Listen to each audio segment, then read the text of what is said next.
Good evening. I'm going to call this meeting to order. Dr. Foley, roll call, please. President Kaler, members of the board, please let the record show that all members are present. And to our 2 new board members, we wish you a happy first official board meeting.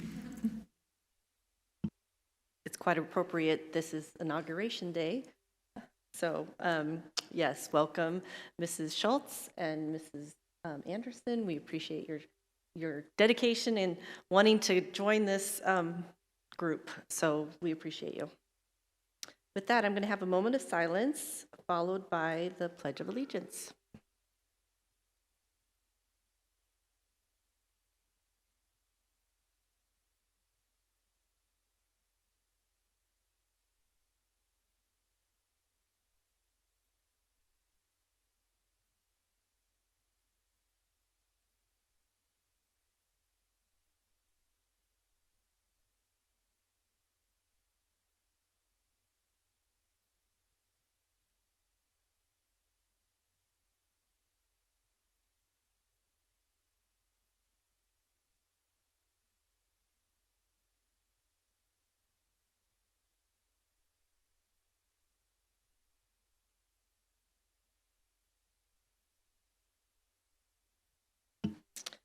I move that we approve the agenda.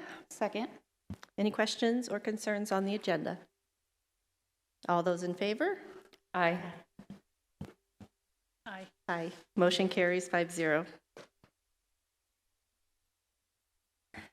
Inauguration Day, and our first item up for action is the election of our governing board and president, and then after that will be the election of our governing board vice president. And how this works, so for our new board members, there'll be a motion on the floor for a new president, and then there'll be a vote. And then we'll do the same thing for the vice presidency. Okay? So with that, we always had our little sweet attorney here in the past, but hopefully I will do this right for Mrs. Reach tonight. I move that we elect Christina Reese as board president for the year 2021. Second. Any questions, comments? All those in favor? Aye. Aye. Motion carries 5-0. Congratulations, Mrs. Reese, once again. Got a year off, and now she's back. And now I'm going to move on. I move that we approve Mrs. Jill Wilson as vice president. Second. Any questions, concerns? All those in favor? Aye. Aye. Motion carries 5-0. Congratulations, Mrs. Wilson.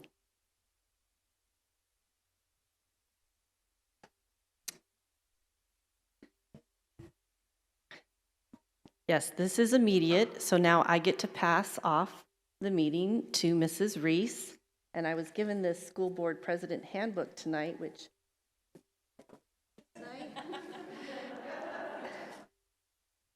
and I'm just going to hang out over here. I would like, though, during board comments, Mrs. Schultz and Mrs. Reese, I can make a small request before I leave that they give us a little bit about themselves tonight. And Mrs. Anderson, I'm sorry, not Reese. We know about her. Sorry.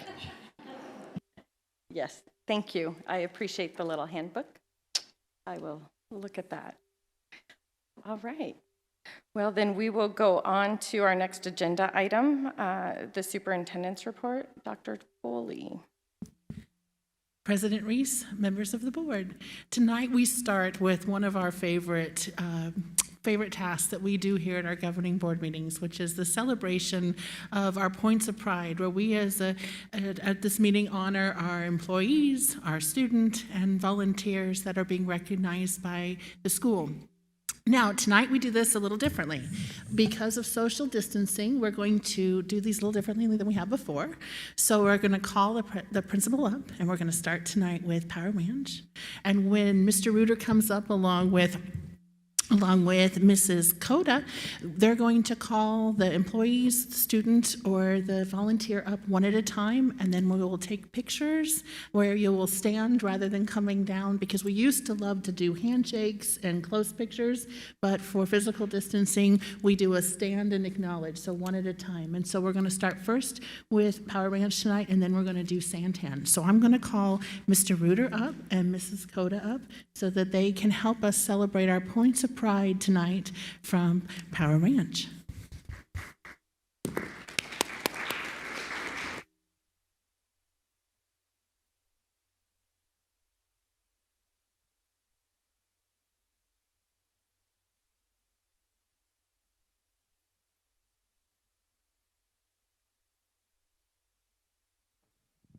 Thank you. President Reese, members of the board, cabinet, community members, it is my privilege to stand here before you and recognize some awesome people from Power Ranch. We are actually going to start with our student, Hudson Lopez, and I would also like to invite Mrs. Tesson, his kindergarten teacher, to help me. So Hudson and Mrs. Tesson, if you guys could come on up here.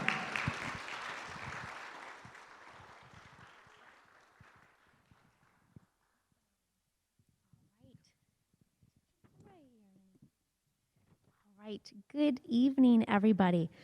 Here I have a little paper. I had written this beforehand. I just wanted to make sure that it was perfectly said for Hudson because he's so deserving. Hudson Lopez has been a student of mine since the beginning of the school year. As both quarters have passed, he has shown great academic improvements in all areas. Hudson is a student who stands out simply because he is such a role model to his peers. He also has a positivity that is inspiring and a heart that continues to reflect kindness. Kindness is heavily focused on in our classroom, and his ability to show kindness to others often creates a natural ripple-like effect on all the other students.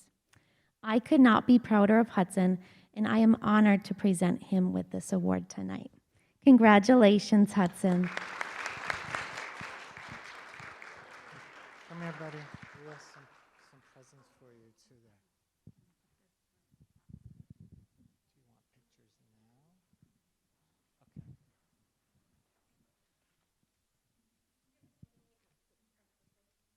Come right here, handsome.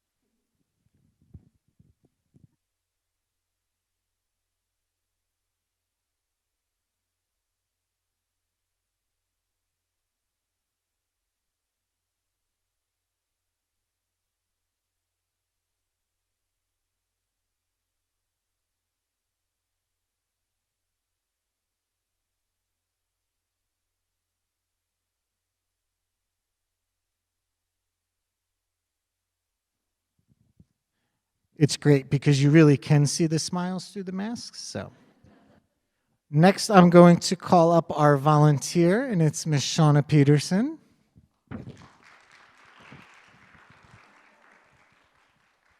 So Shauna is here tonight because she's incredible, but also on behalf of our entire parent-teacher organization. We do some amazing things on our campus, and it's all because of the hard work that Shauna and her group do for us. Our best example to date is our elective program, which is fully funded by our PTO. But even besides that, they've worked with me the last couple of months to try and support our teachers and recognize them, knowing the hard work and everything that they're doing and trying to find different and unique ways to keep our energy up with our staff and our students. And we greatly appreciate your outside-the-box thinking and your effort. I know it's hard not being in the hallways and supporting in the classrooms, but you guys are finding other ways to do amazing things. So thank you very much.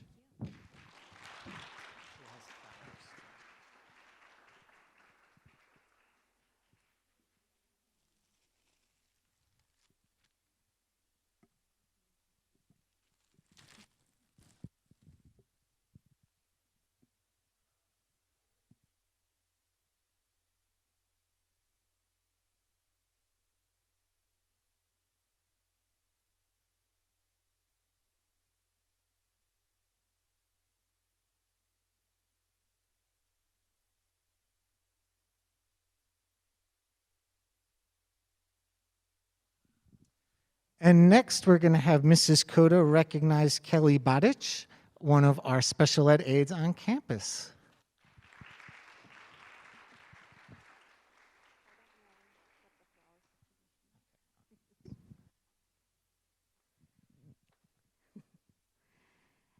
Kelly goes above and beyond her job responsibilities every day. She is at school early and stays until everything is ready for the next day. Kelly works hard all day long and is so patient working with students and their behaviors. Kelly has a strong rapport with students and staff and is always there when we need her. Kelly knows the schedule and helps get ready for the next step all day long. She is consistent in her attitude and drive to get the job done well. She even thinks of our students on her own time and purchases items for activities. Despite personal issues, she begins each day fresh and ready to work. Kelly needs to be recognized for her hard work and dedication to her job. Thank you, Kelly, for all you do. Congratulations. We appreciate you so much.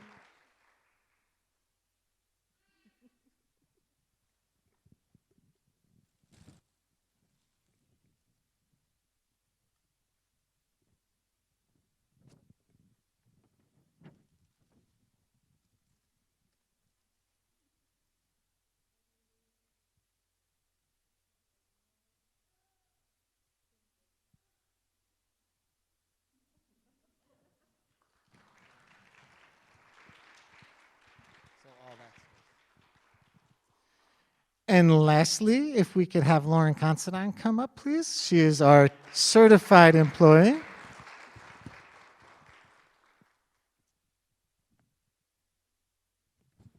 And I don't really enjoy reading this stuff from here, but I'm going to read it because it's from your colleagues, and I think it's very important.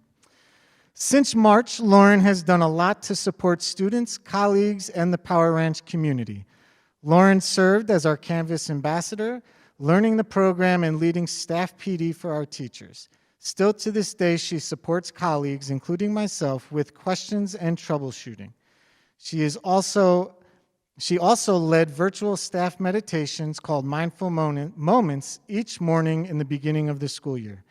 These were also regularly attended. I apologize.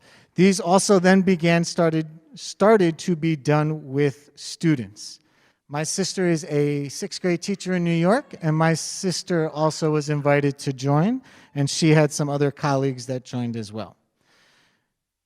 In addition to this, Lauren serves on the site council, Power Ranch leadership team, is a student council sponsor, and did it all while earning her master's degree in educational leadership.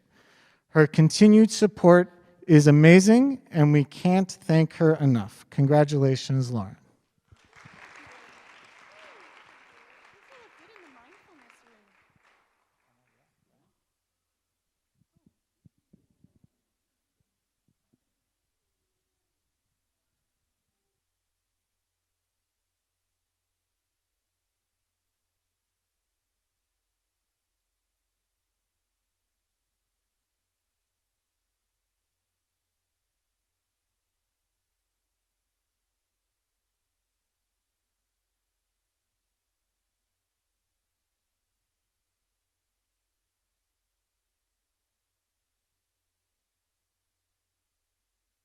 I'd like to now invite Mr. Mercado and Mrs. Reeves up so that we can honor and highlight the superstars from Santan.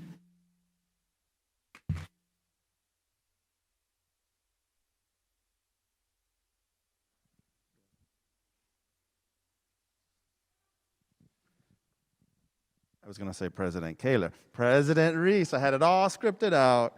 President Reese, Dr. Foley, Cabinet, community members, thank you for this opportunity.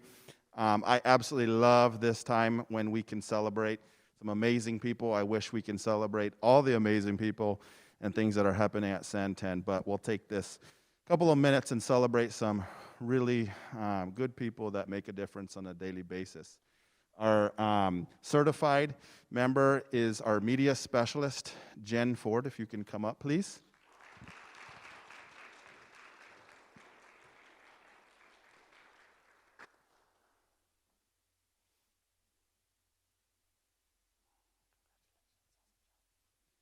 I've been told that I speak too much in staff meetings, so they told me I have to read.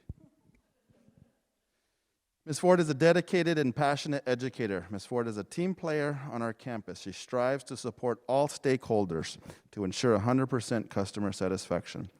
These past couple of years, she has been extremely flexible as we have shifted the roles of the librarian in our district.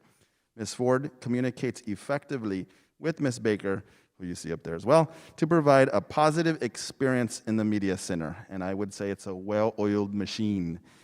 She has a positive rapport with students, with staff, with the community. The media center is a warm, friendly, and inviting environment at Santan. Thank you, Ms. Ford, for making a difference every day on our campus.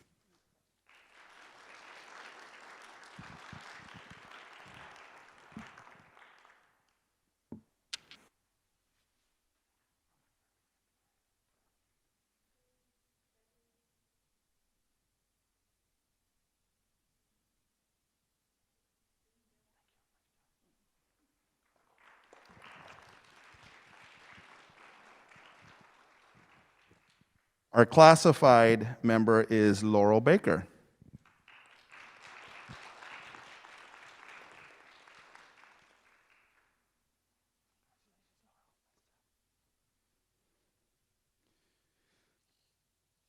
Laurel Baker is our media aide. Ms. Baker is a positive and supportive staff member at Santan. Ms. Baker is always willing to support our campus in any capacity. She is the definition of a team player. Every interaction I have observed with Ms. Baker and students has been with a smile. Ms. Baker communicates effectively with Ms. Ford, and this is one of the reasons why I believe our media center runs effectively on a daily basis. We have 6 sections, K through 4, and 5 sections, actually 4 sections, in 5th and 6th. And so these 2 individuals do an amazing job communicating with each other to make sure that our 6-day rotation runs smoothly for our students and staff. So there is no doubt that when you enter our media center, it is warm and it is welcoming with your smile. She is a difference maker at Santan. Thank you, Mrs. Baker, for being a dedicated staff member at Santan.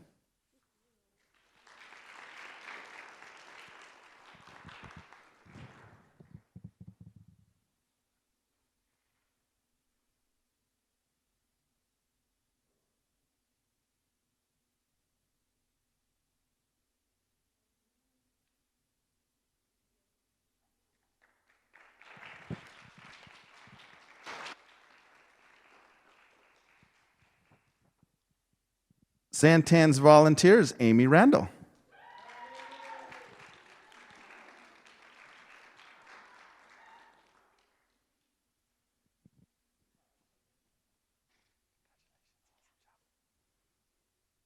I love that energy and passion, and that's exactly what you see with Ms. Randall on our campus.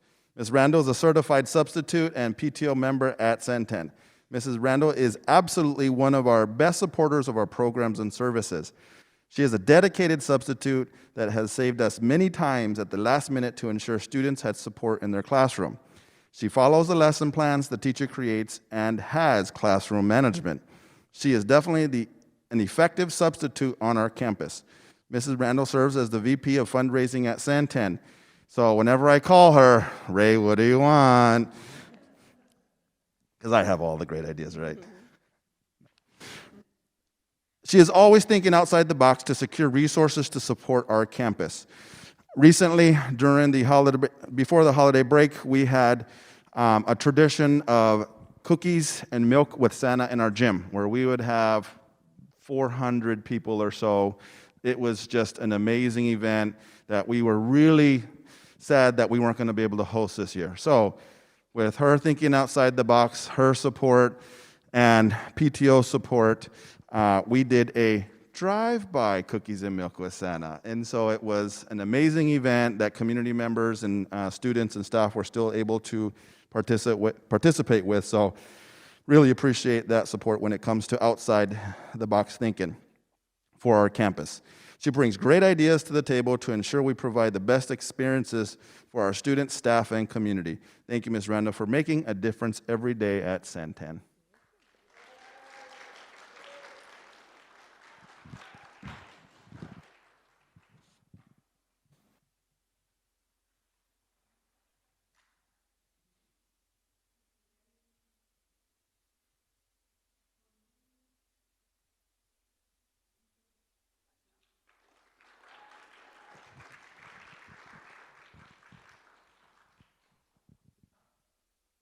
and an amazing student, Brandon Kowalczyk. Come up here.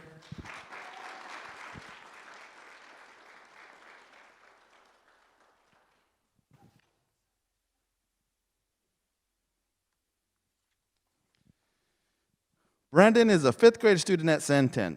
Brendan was nominated by his teacher, Ms. Stingle, as our Student Points of Pride for Santan. Santan is a lighthouse leader in my school, and we believe every student and staff member can be a positive leader. I asked my staff to provide me with any student leaders that they believed should be recognized for using the 7 habits consistently throughout the school year, and Brendan rose to the top to be chosen as Santan's Student Point of Pride. His teacher, Ms. Stingle, states, Brendan volunteers anytime there is an opportunity on and off campus. He is a role model in the classroom, robotics, and running club. He's just an all-around amazing kid. Thank you, Brendan, for making a difference every day on and off our campus.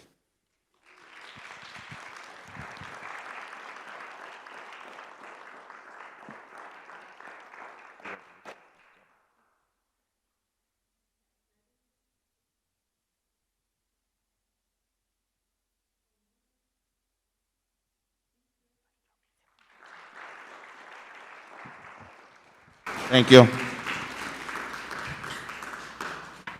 Thank you. We like to let the families know at this time, the families and our employees know that while we do not expect you to stay for the meeting, so if you would like to, we would love to have you stay, but we also know you have other things to do this evening, so you are free to leave if you'd like to.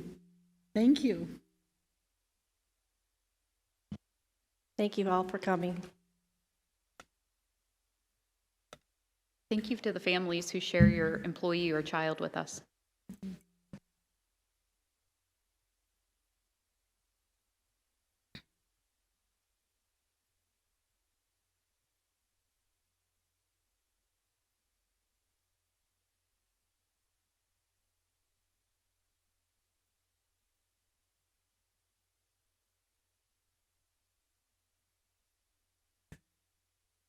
President Reese, members of the board, to complete the superintendent's report tonight, we have upcoming events coming up. As you can see, we have lots of meetings and trainings. Thank you for your time this weekend at our first training, and we have another one coming up again, and another meeting, and other meetings this month, in the month of February. So that concludes the superintendent's report. Thank you. And we will go on to board comments, and I would just like to take a moment to thank Mrs. Kaler as serving as our board president this past year.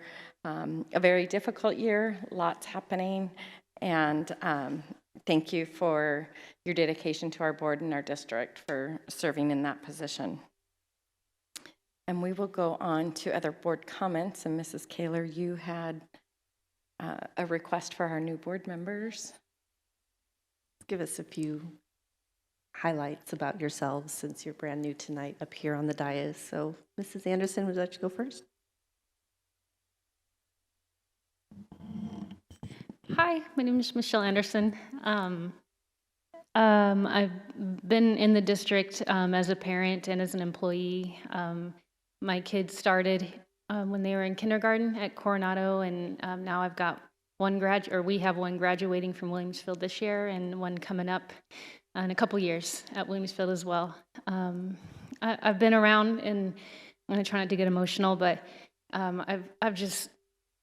a teacher as well. I teach at Queen Creek High School, chemistry and physical science. But I've been working with these kids since kindergarten. I've been volunteering at after-school events and crosswalk. Loved crosswalk. I was there for a bit, and it's so neat.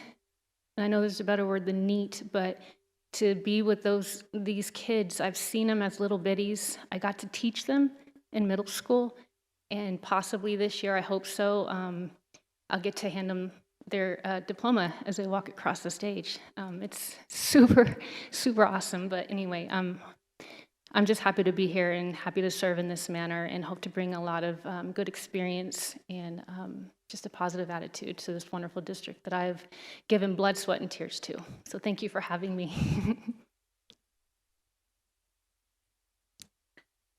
Thank you. My name is Tiffany Schultz, and I have 2 daughters in the district who have been in the district since preschool, and my daughter's in 5th grade and then 2nd grade at Coronado Elementary School. I volunteered. I was the PTO president for 2 years at Coronado and volunteered in different various ways. I am a small business owner in the community and hopefully bring a different aspect in the business side of things as far as joining together the schools and the business in our community. And I'm really excited to serve and be a part of this board.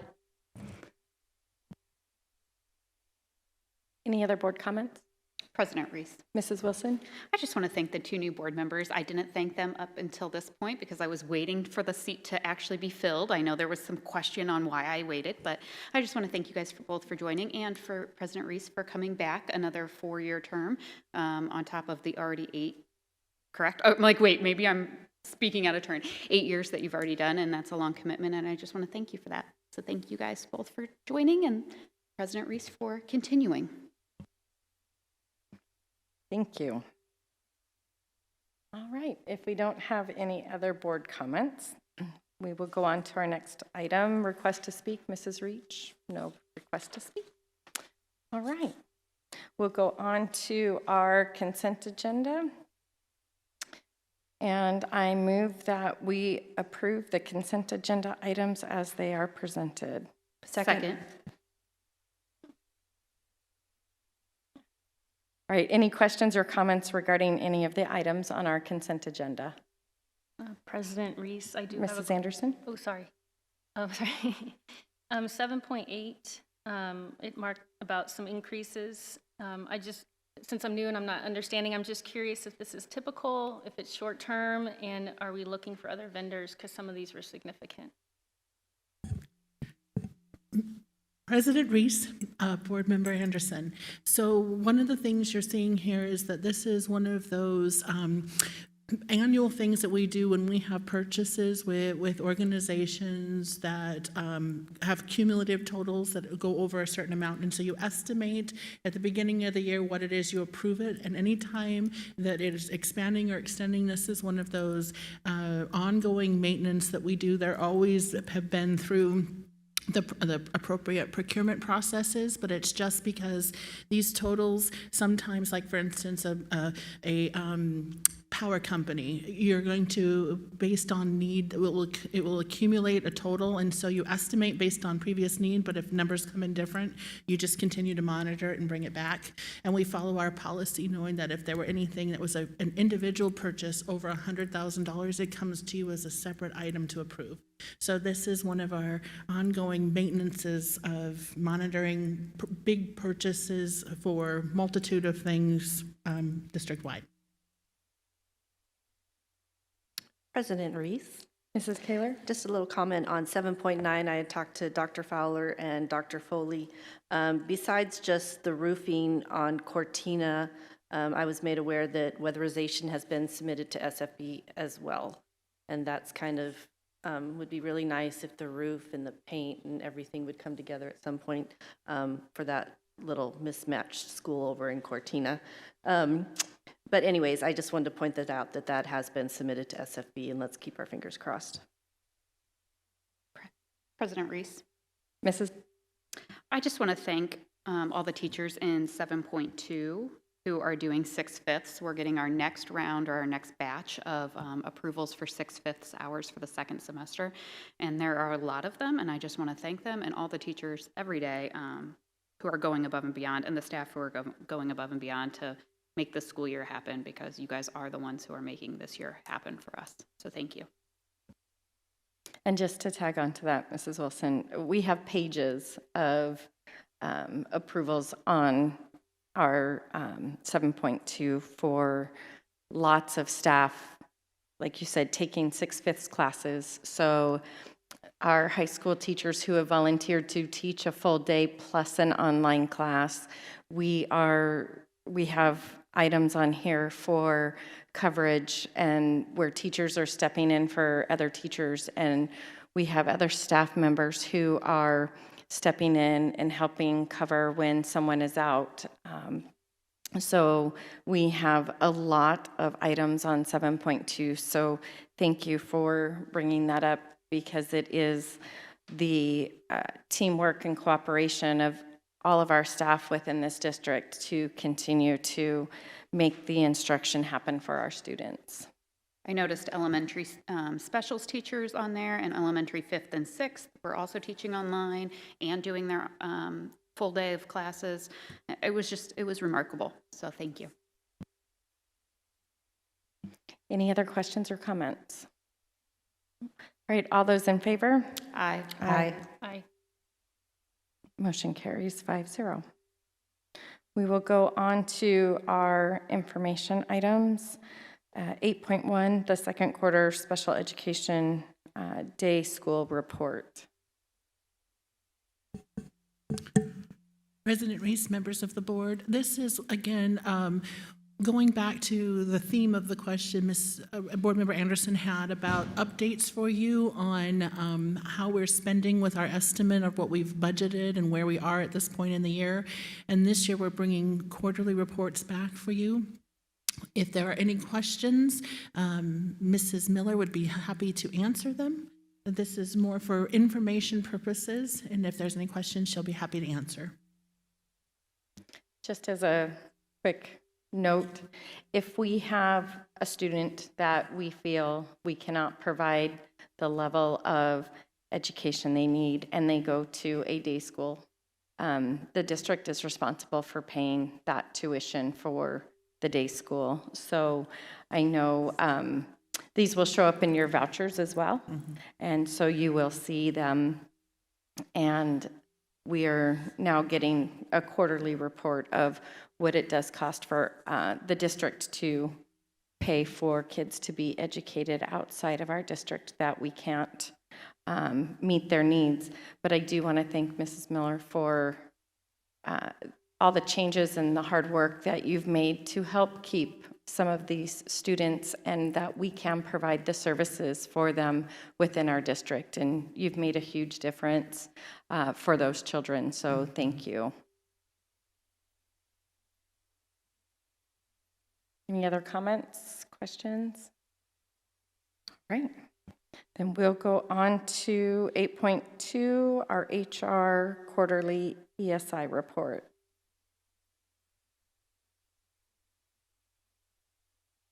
Good evening, President Reese, Vice President Wilson, members of the board. This evening, just as Dr. Foley mentioned in terms of the update in relation to the SPED services, we're also providing an information update to our Educational Service, Inc.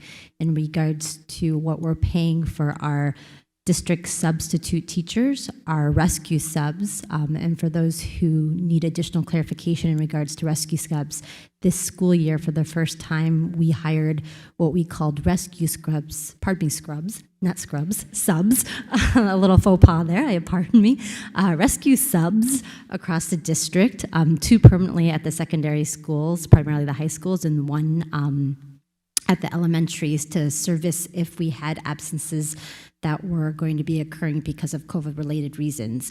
What you'll see is most of the time we've needed to use those rescue subs across the district. Sometimes we've deployed them from one site to another site, depending on the fill rate at the other sites, as well as needing other subs throughout and covering, in some cases, COVID-related, in some cases, other pre-planned activities. As well as you'll see on there our district hourly subs. So we have aides and paras whenever we can get them. One thing, and you've probably noticed in our superintendent status reports, is that our fill rates aren't as high as they have been in the past, and that is because those that are in our sub pool aren't interested in working right now because of COVID. So at times, there's been a little bit more pressure in that regard. But our overall attendance in terms of our teachers this year isn't largely different than last year. It's really our substitute fill rate where we hovered over 90% in the past, and this year it's been hovering around 70%. President Reese? Mrs. Anderson? So the remaining balance for the remainder of the school year is the 948,569. Is that correct? Yes, Board Member Anderson, that is correct. Okay, and forgive me for not knowing, and this goes towards paying the teachers whenever they cover, or that's a separate fund? No, that is a separate fund. Our teacher coverage that showed up in terms of the consent items that were earlier is separate fund. This is specifically towards ESI for all the services we render with them. Okay, and with such a significant amount, I'm not saying to spend it all, but there's absolutely no way to entice more people to come in and help out, to pay more or do anything to take that burden off the teachers. It is something we're looking at in terms of future years. Some of you may or may not recall, previously we vendored out, I'm drawing a blank on their name right now, Smart Schools. Smart Schools sold it to ESI, and ESI purchased them. We had already obligated another contract. One of the things we're looking at this year into next year is whether or not we can bring those services back in-house. For the cost fee that we have for administration services, we could probably look at bringing on another staff member to help in those areas and then be able to raise our substitute daily rate as well as our long-term rate as a result. We are competitive to our surrounding areas, with the exception of one school district that I'm aware of that a couple months ago increased their sub rates quite heavily. But it would be a good time for us to assess that as we look into the spring for next school year. Any other questions? Thank you. All right, we'll go on to 8.3 with our athletic update.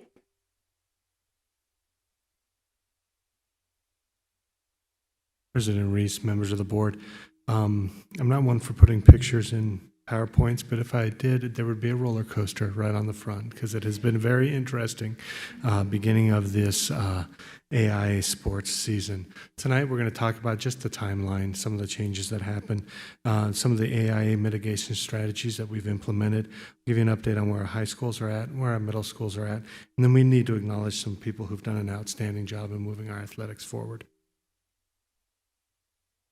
Traditionally, the winter season starts with practices the week of November 1st, with normally the first game around November 23rd. That's right before the start of Thanksgiving. This year, because of COVID, it was moved back and adjusted to January 4th. And then teams were given the option to start practicing on December 30th. That was at the option of the coach, permissive practice. And so many of the teams were ready to go. They jumped in and started practicing with the anticipation we would come back and start with competitions on January 4th. Then the AIA moved it back to January 18th. So now we knew we had 2 additional weeks that we could practice. Then on January 7th, which was a very interesting day, the AIA Executive Board voted to cancel the season. A lot of, I would say, uproar, a little bit of it from our people, our coaches, and just trying to figure out what was happening. And on that day, we did pause practices on that day. We'll follow the rules, and they said the sports weren't going to go. So we paused our practices, and then we found out the next day on Saturday that the AIA Executive Board was calling an additional meeting on January 12th, and so we allowed our practices to continue. One of the things that came out of this was there was such a drive and need, I believe, for our communities to play, not just our communities, the surrounding communities, everyone in the state, that as soon as the AIA canceled, a lot of other organizations said, well, we'll host a league. We'll do what we need to do. The Basketball Coaches Association of Arizona had already come up with a schedule and a plan on how they were going to implement it, whether the AIA was going to be involved or not. So on January 12th, the AIA Executive Board re-voted, and this time it was a 6-5 vote for the start of the winter season. And so they adjusted it. We kept the start date the same, and we started our competitions yesterday on the 19th. So the mitigation strategy they put in place, and honestly, this is where I'm really glad that the AIA tried to do this, and then we're not dealing with outside organizations, because while we're following the AIA mitigation strategies, we have more ability to implement rules and have people follow the rules. The first one that they did was everyone in the gym or on the field is to wear a mask at all times, including during competition. So that's not just the coaches and the players, the referees, the parents, the people working at the table, all of them have to wear their masks at all times.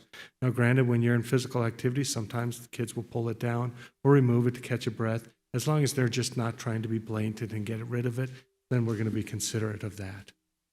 There's a monitoring form that all coaches will have to fill out and turn in to the opposing coach saying, we've checked with everyone and they're COVID clear as of right now, and basically signing off that we're following the rules, and then the officials look at that as well before the contests. One of the things that came out, and one of the positive changes I believe that happened because of this shutdown, originally there was going to be no fans at all. And in a clear gym or a clear stadium, and it's about competition. However, the AIA came back and said, we'd like an opportunity to have the parents, because we know that sports is not just for the participant, but it's also the parents are so heavily involved.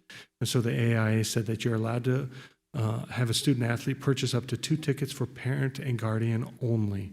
And so then we can manage that. It's not that they get 2 tickets to give to their friend or their girlfriend or anything like that. It's 2 tickets for the parent or guardian only. And so we are doing that as we have these games.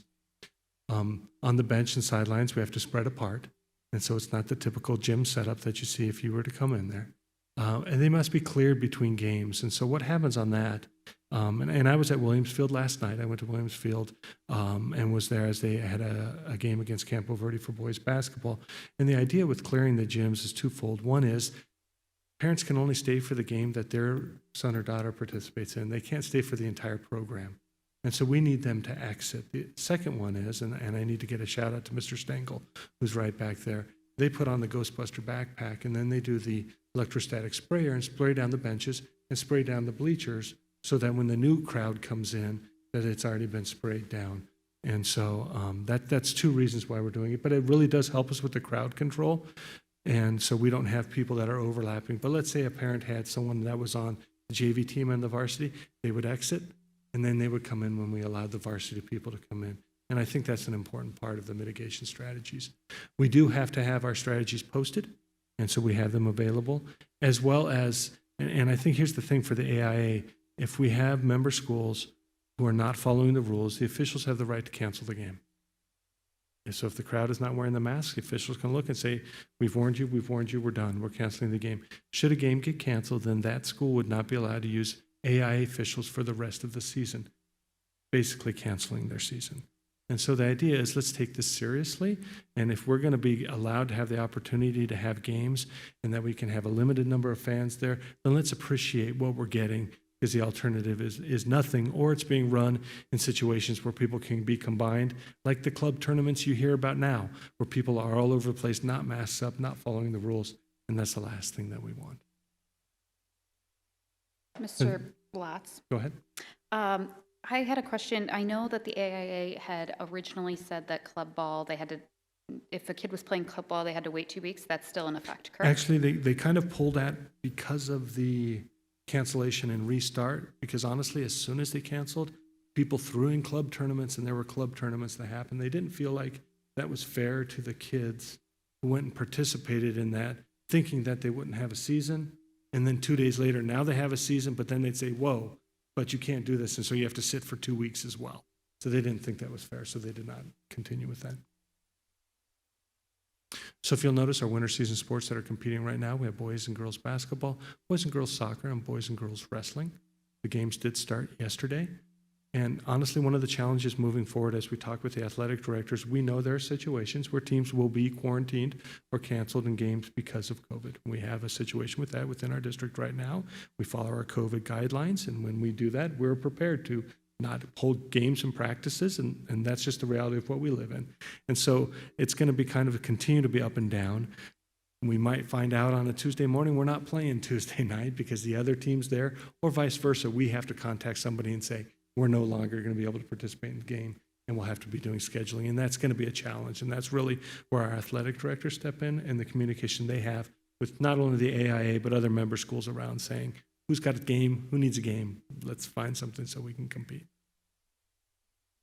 Our middle school, at the same time, the East Valley Conference follows the direction of the AIA, and so they're using the same mitigation strategies.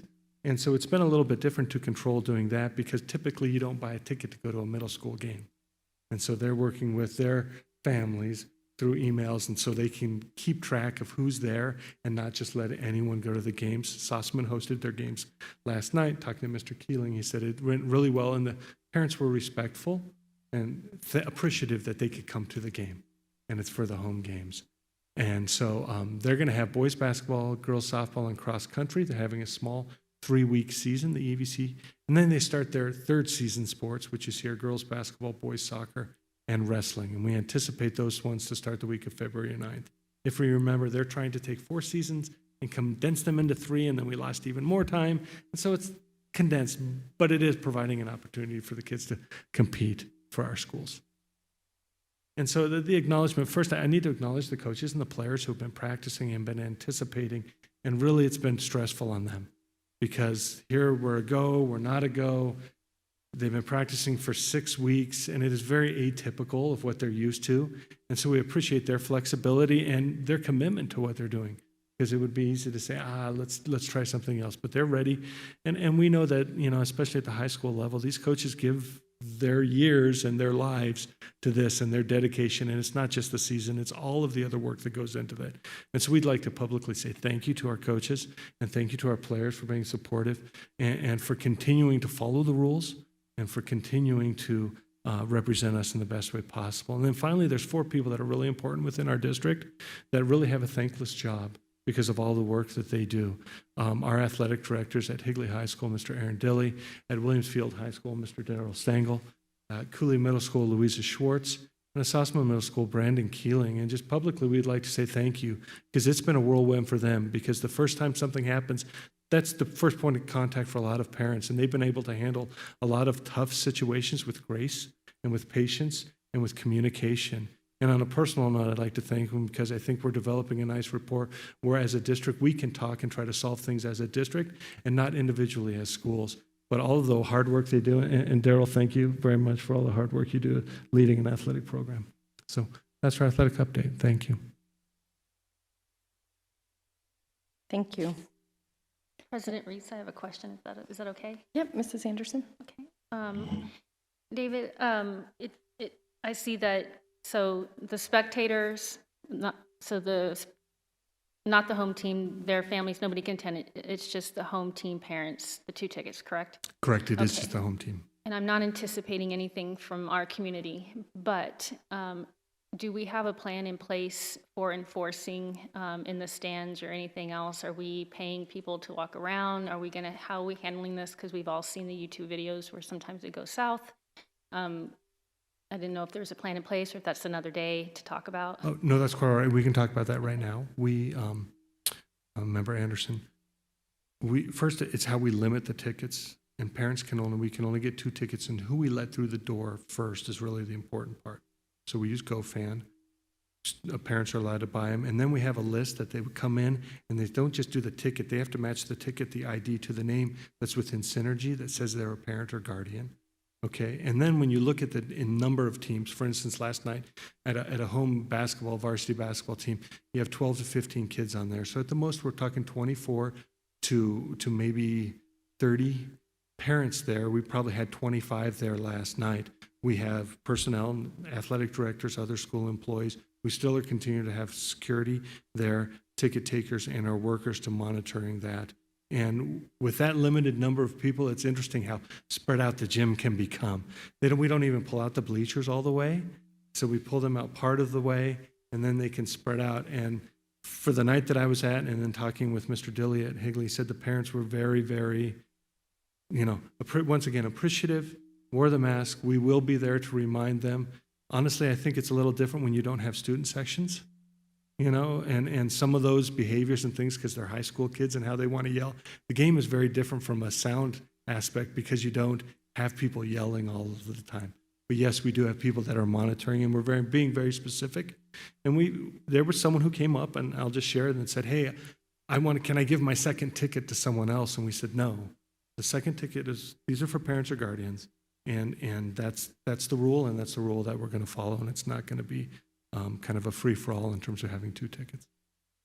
I appreciate you guys being proactive instead of reactive. That's good. Thank you.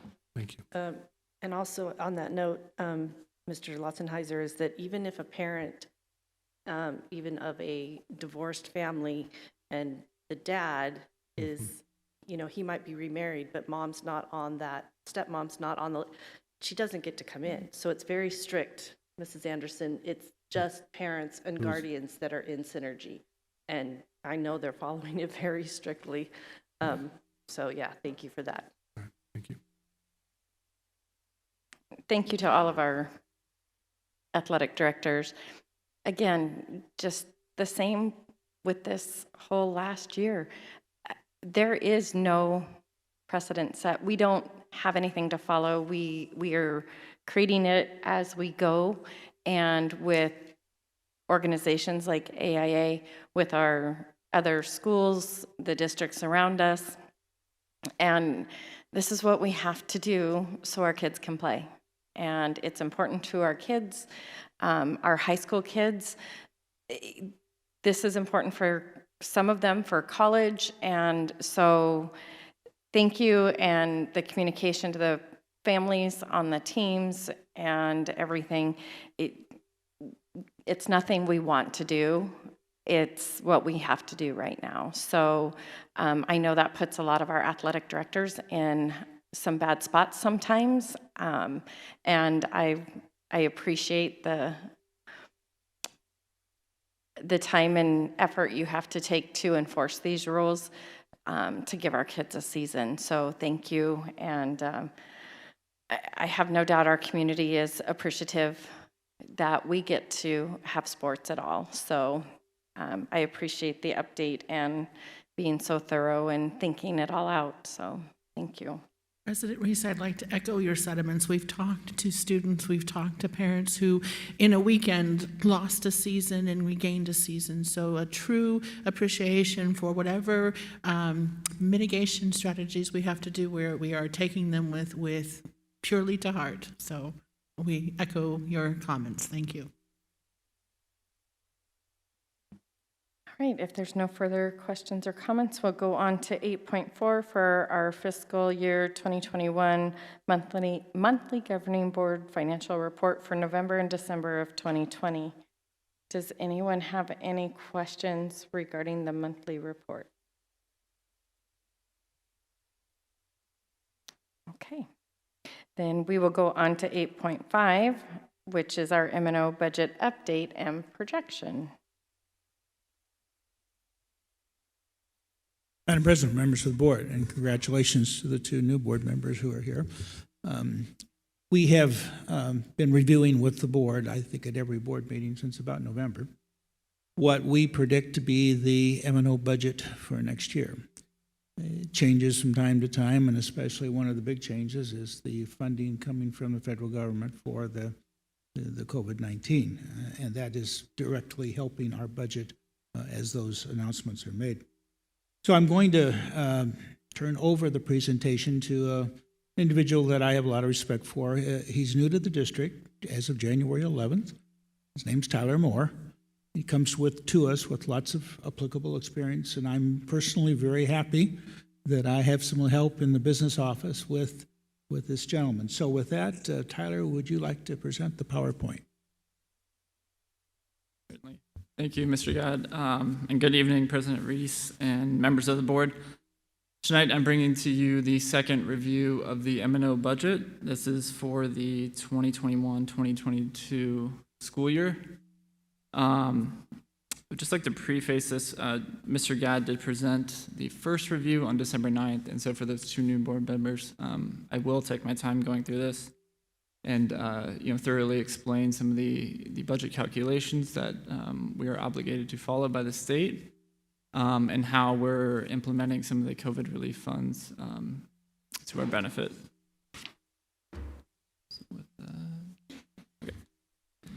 So with this first slide here, you'll see a few MNO highlights that are affecting our budget this year.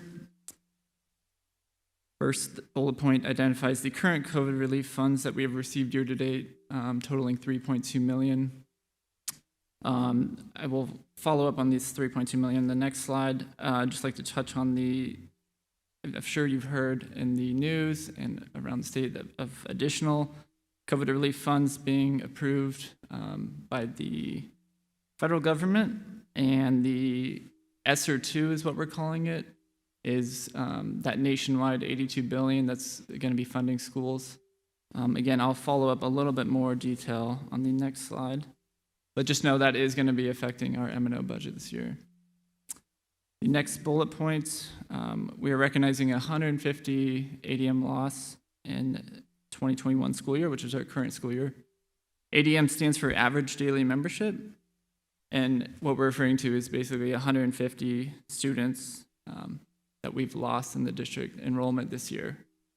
These are primarily coming from the younger grade levels, so we're anticipating they're returning next year, due to COVID, and a lot of the younger grades have been able to at least stay at home or have a place at home to they don't need to come into school.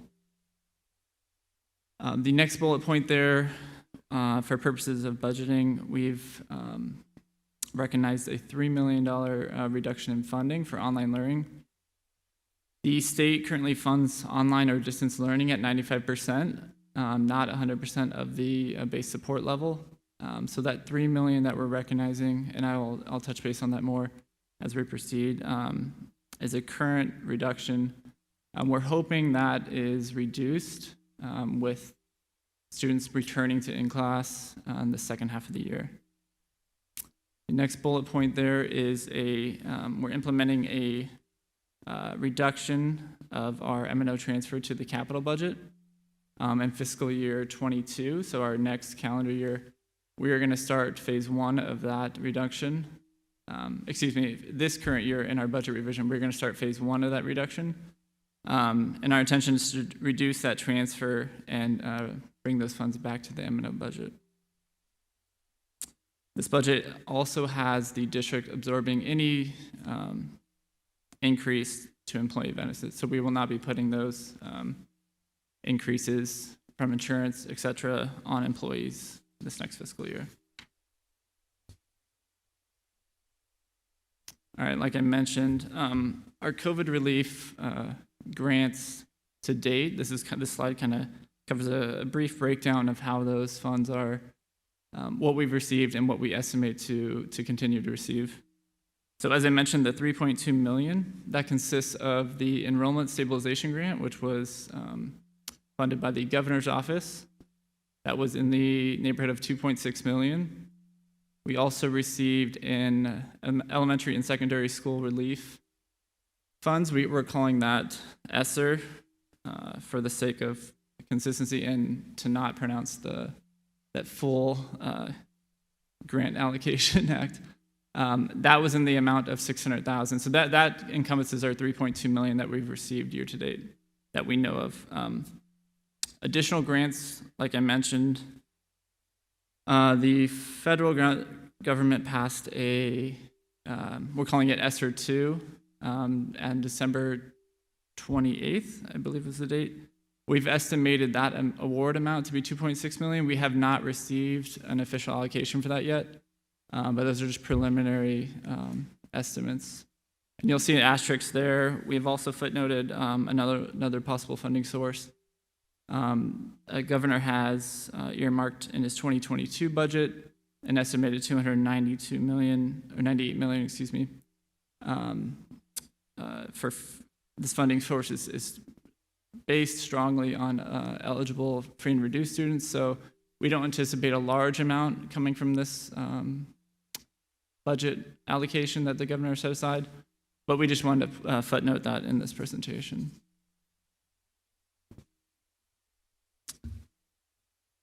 Alrighty, our budget formula.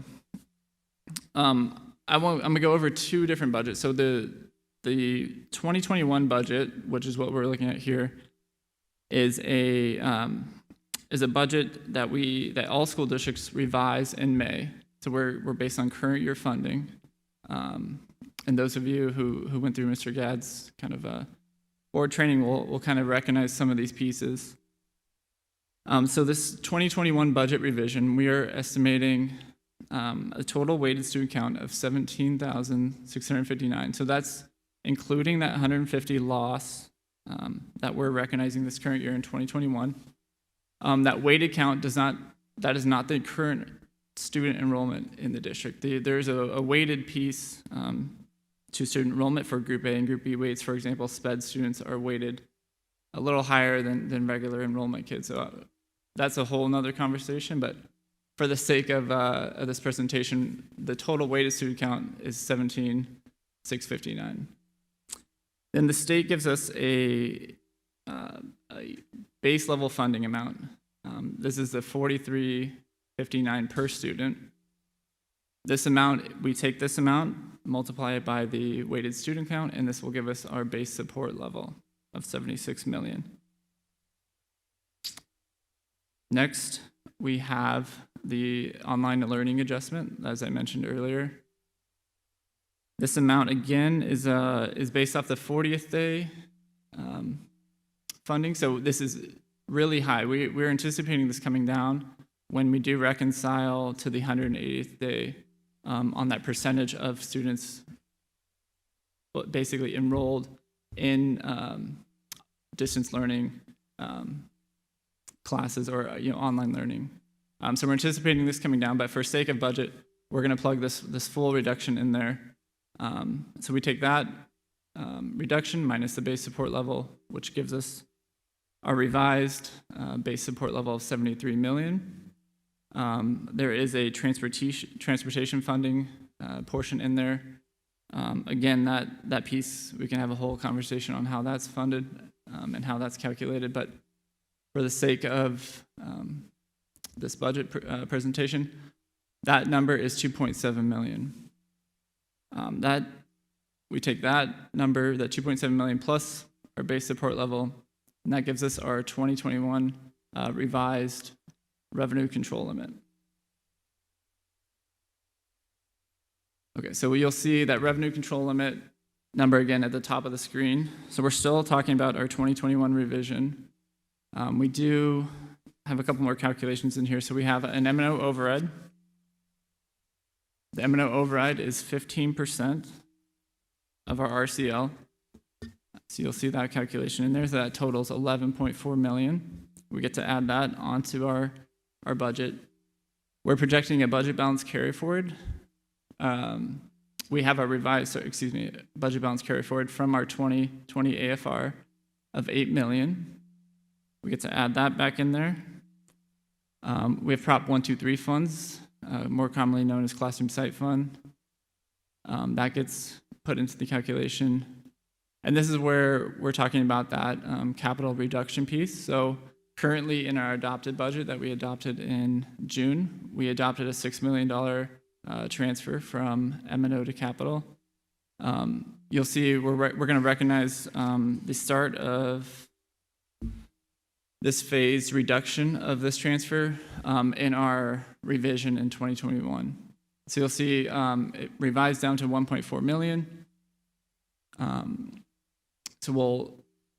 So that's subtracted out of our MNO calculation, which is why it's in red there. For, again, the COVID relief grants that we've discussed earlier, the 3.2, that gets added back into the budget. So we're recognizing that in our MNO budget. We're offsetting certain the 6-FITS contracts, any additional PPE supplies, any expenditures that we've expended beyond our budget out of the MNO.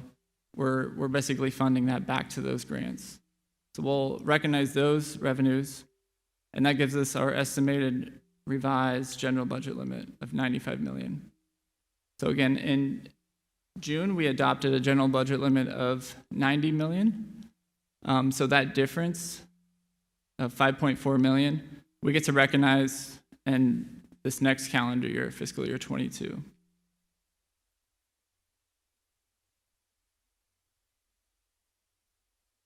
So this number becomes important when we look at our budget projections for 22. So now we're looking at fiscal year 22. Again, you'll recognize this formula. It's the same formula that we used for the revision. We are estimating a flat student enrollment growth. We are not anticipating a loss of 150. We are anticipating those kids do come back to our district. And so, again, we are utilizing that same weighted student count for this formula. We take into consideration, again, the base level funding amount. We have heard that there will be an inflation increase. We did get a number more recently before we submitted this presentation, so it is going to be about 1.22%. We only recognized in this formula 1%, but we'll bring this back to you February 10th with those revised numbers. So with that in mind, that base level support number is going to be going up, but for the sake of this conversation, we'll we'll utilize the 1% inflation number. So again, same formula. We take the weighted student count, we multiply that by the base level funding amount, and that gives us our base support level. We do have the ability to add in audit expenses from 2 years back. So you'll see our audit expenses for 2 fiscal years back were $38,000. So we can add that into that base support level. You'll recognize here that there's no reduction in distance learning funding that we're recognizing in 22. Again, we're anticipating things return to normal, and we can move students back to in-classroom and eliminate that budget reduction that we are incurring this year. Okay, so we take the base support, we add the audit expense, that gives you your new base support level. Again, then we have that transportation funding piece in there. That's going to remain consistent. So we add that in, and that gives us our 22 estimated revised RCL.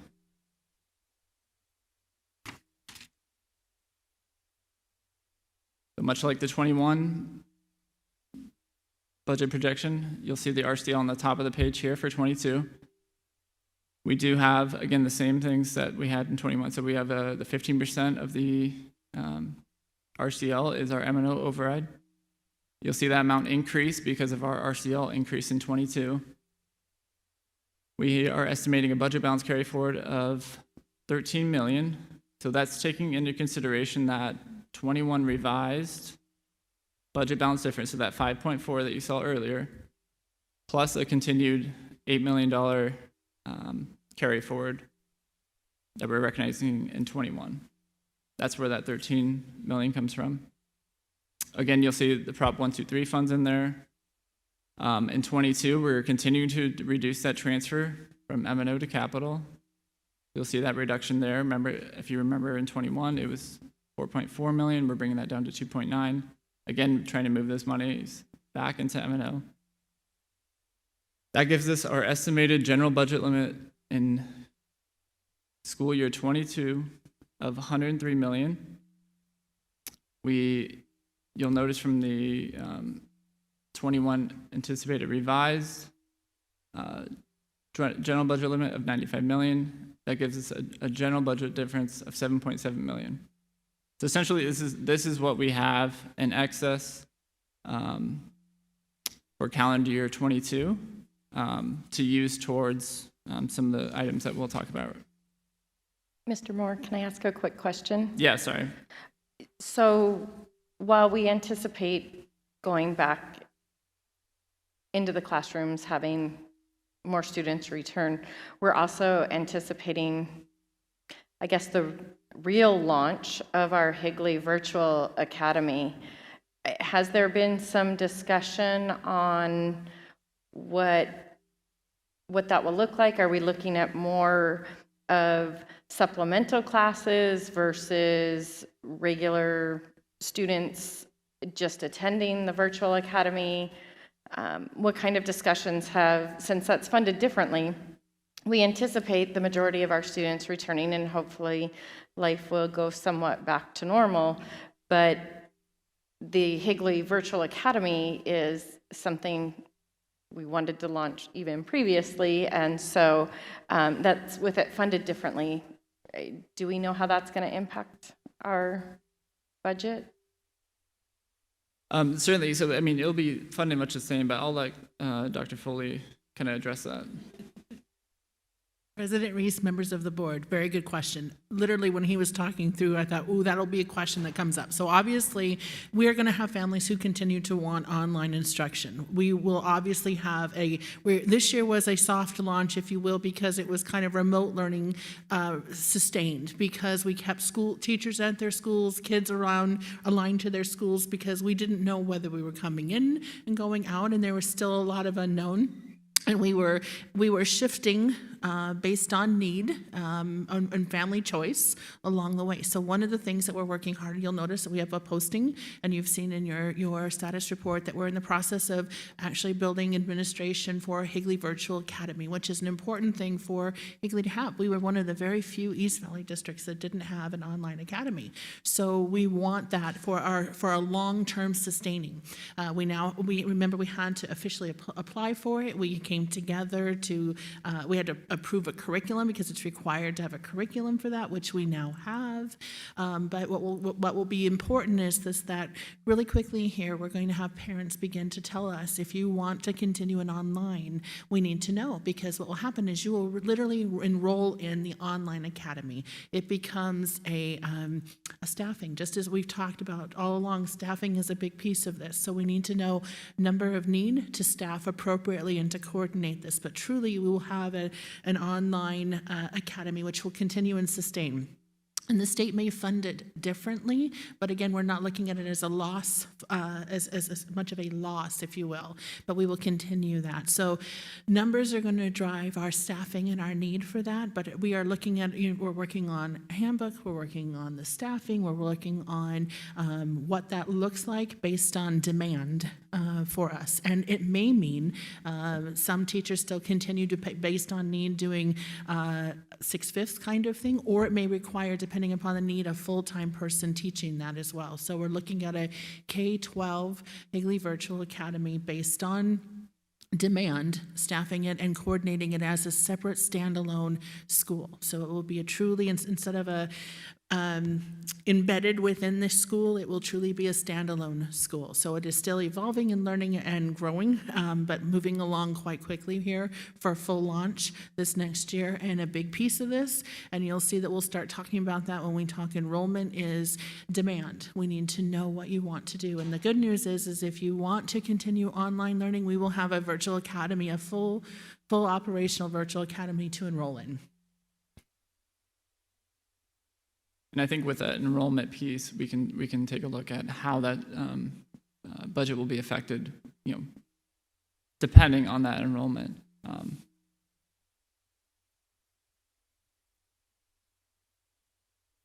Okay, so if I'll continue where we left out. So for 22, we're going to recognize, I'll just kind of touch base, a $7.7 million general budget difference. So this is essentially budget balance in 22 that we can use to allocate for additional costs.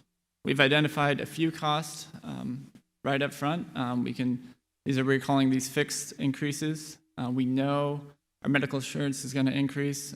We are earmarking 10%. It may be higher. We may have to increase that a little, but 10% we've set aside. Property casualty and workers' comp, we are looking to make a possible insurance change. So we're earmarking a small dollar amount for that change in the instance that those premiums are increased with that change, or there's a cost incurred with making that change. We have reserved additional FTE. These are additional FTE in addition to what we currently have staff in budget right now. We have earmarked $500,000 for that currently. And then we are transferring a few stipends to maintain that stipend level for Classroom Site Fund. We did have a slight budget issue in Fund 12, and so we're maintaining that with an offset to MNO. So there should be no effect to any of those Classroom Site Fund stipends that we're currently giving. And then lastly, the projected salary increases, we'll go over that in the next slide. But total fixed costs, we have identified $1.6 million. Okay, projected salary raises. District-wide, I think we've identified a 1%, 3%, and 5% option across the board for how we would like to utilize some of that budget balance carry forward to push money back to the Higley staff. First, a 1% increase across the district would read as follows. So we have roughly $476,000 for teachers. That would, for a 1% raise. Admin would be roughly $72,000. Classified salaries, 156,000, totaling 705,000 for across the district for a 1% increase. And so below that, you'll see the general budget difference that we projected for 22 of 7.7 million and how that 700,000 affects that. So you'll see it still leaves a large balance of 7 million that the district can still utilize. So for a 3% raise, we've identified, so that would cost 1.4 million for teachers, 218,000 for admin, 469,000 for classified, totaling 2.1 million for a 3% district-wide raise. You'll see again the same projection. So we have the 7.7 million general budget difference, and you'll see how 2.1 million affects that budget difference. It would leave a $5.6 million general budget limit difference, which again, we feel, well, I'll just finish with the 5%. So lastly, we would, the 5% option, this would total 2.3 million for teacher increases, 364,000 for admin, 782,000 for classified, totaling 3.5 million for a 5% district-wide salary increase. And again, same principle, you'll see that, how it affects the 7.7 million general budget limit, which would leave us a budget balance of 4.2 million, which is still very healthy and well within some of our kind of guidelines of what we utilize for budget balance carry forward. I'd just like to elaborate, I guess, a little on the 5%. I think district-wide, we are supporting a 5% increase to all staff. I mean, we strongly believe that this compensation will increase the ability to retain staff, maintain competitive salaries, and be more competitive with our neighboring districts and attracting teachers. Dr. Mr. Foley? Moore. Oh, I'm sorry. Pardon me, Vice President Wilson, pardon me. Mr. Moore, if I could just insert myself real quickly. Good evening again. One thing I do want to mention for some of the board members that have been here and for our new board members, Board Member Anderson and Board Member Schultz, is last year we did go through a reclassification and compensation study.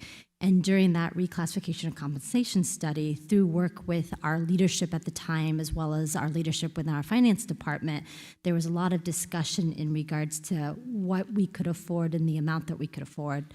Through Mr. Gadd's help and Mr. Moore's help, we've been able to identify that there were a little more dollars available to us to be able to be more competitive in this area. Where we struggled really hard last year to just make what we did come to the board with in regards to that 40-45 percentile in terms of going up, where surrounding districts, although they might not be our comparables, according to the the Arizona Auditor General's Office, they very much are our competitors, like school districts like Tempe Union, Chandler, Gilbert Public Schools, et cetera. So as Mr. Moore mentioned in regards to that 5% and still having a healthy balance, we believe it's something we strongly have to look into if we're going to continue all those things that he mentioned in terms of being competitive and letting our employees know the value that we have for them, especially given the time frame of which we're in. Vice President Wilson, as well as Ms. Anderson and other governing board members mentioned today, just the hard work of all of our employees all across the board, from our certified to our classified and our administrators, and what they've done this past year and a half. So to be able to do something like that, I think will be valuable and telling in regards to their efforts and the things that they have done. Dr. Foley, will this, and this is probably more Mrs. Martin's question, but I'm going to pose it to you, and then you can shoot it with wherever you'd like. Will this make us more competitive to get those first-year teachers in and some of those other teachers? And if not, should we think about a bigger increase? I know that sounds against everything I want to do about budgets, but I do think our teachers maybe need even more. Sorry. And I'm sorry, Mr. Gadd, because I'm sure you're rolling over right now at me talking about more money out of the budget. Well, President Reese, Vice President Wilson, very good question. Obviously, one of the things our conversation here tonight about our budget looks different than what some of our neighboring districts are talking about. Right now, some of our neighboring districts are talking about larger reduction. I mean, they had a larger hit to their ADM than Higley did. You're also hearing us talk in our budget about how we're looking at moving. Historically, we've been funding some capital out of MNO. You've been hearing us talk about moving and shifting that differently. We've brought to you a plan in which we're going to be talking about MNO as well as capital and possibly bonds, so that we can make some decisions about long-term financial, because each pot of money has different, rules and things that you can do with it. As far as being more competitive, being competitive, that's huge, and we would want to be competitive. It'll be interesting because a lot of districts are not talking about percentages at this moment, and not at this point. They're talking about holding, particularly until they hear more about what's happening with ESSER 2. But what you'll see is that we are anticipating it, but we're not necessarily inserting that in here at this moment. So that whether or not that's a decision we do for this fiscal year or another, we are one of the few, when I have been in conversations with superintendents across the state in multiple meetings, the conversation is not about talking about pay increases. In fact, when in discussion, they look at me like I have I added that correctly? But I think every district is in a different position, and I think that we're looking at our own loss, our current spending of our how we're spending our money, and making some projections moving forward. So to answer your question, would we recommend more at this moment? We haven't figured the calculations that would be more comfortably to bring to you as a recommendation. We wanted you to see tonight that as a board we have some decisions to make, and that we could be talking about potential increases safely while still having a balance remaining for some of the unknown, uncertain things that we still will be navigating. And I believe that in everything I'm hearing on all the state meetings that we're attending, there is still so much unknown, uncertain that's coming with this new administration. There's great momentum. We're talking about the first 100 days, about getting schools across the nation back into school. They're talking still big about assessment happening big time. Legislatively, things have to change in order for us to how we're going to use that with accountability, but there's a lot of uncertainty. So at this moment, we are one of the few talking about this. Obviously, we always want to be competitive and pay our teachers as much as we can possibly pay them, pay all of our employees as much as we can. But these are the figures that we feel comfortable bringing to you with what we know at this moment with the budget we have, and making some decisions also with our capital and with our bond decisions that are going to keep coming to you over the next several meetings. So those are very good questions. But I will say that one of the things that we're wanting to do is, in addition, we're going to record one of these two wonderful gentlemen narrating this PowerPoint, so that we are going to send a summary to our employees about what we talked about tonight in the governing board meeting. And we're going to insert this so that they can hear what we're talking about, so that they also can ask questions and understand our budget, if you will, for right now, because every district is in a different place. Thank you, Dr. Foley. I just want to piggyback. I think that it's very important. Thank you that you are going to be sharing this with our staff and all our employees, because one of the things that has happened in the state of Arizona, which I don't think many can understand, school finance is always such a bucket of money, and here I think it's 50 buckets of money or 50. Yeah, it's insane. But one of them is sales tax. And because our state was closed for several weeks and months per se, that is going to affect the general education budget at the state level. And we don't know what that is yet, but it's definitely going to have an impact in education. And so even the fact that we're talking about raises tonight, good on Higley. Thank you, Higley. That is huge for us that we are even having this conversation tonight. And again, we do want to appreciate our staff and let them know they are valued. And if we can do it at 5%, I know it may not be the world, but guy, that's really good in the state of affairs when you start to see the state budgeting and what's going on at the state legislature and you start watching that. Good on Higley. So thank you for all the hard work that you've done in putting those pieces of pots of monies together tonight. I really appreciate it.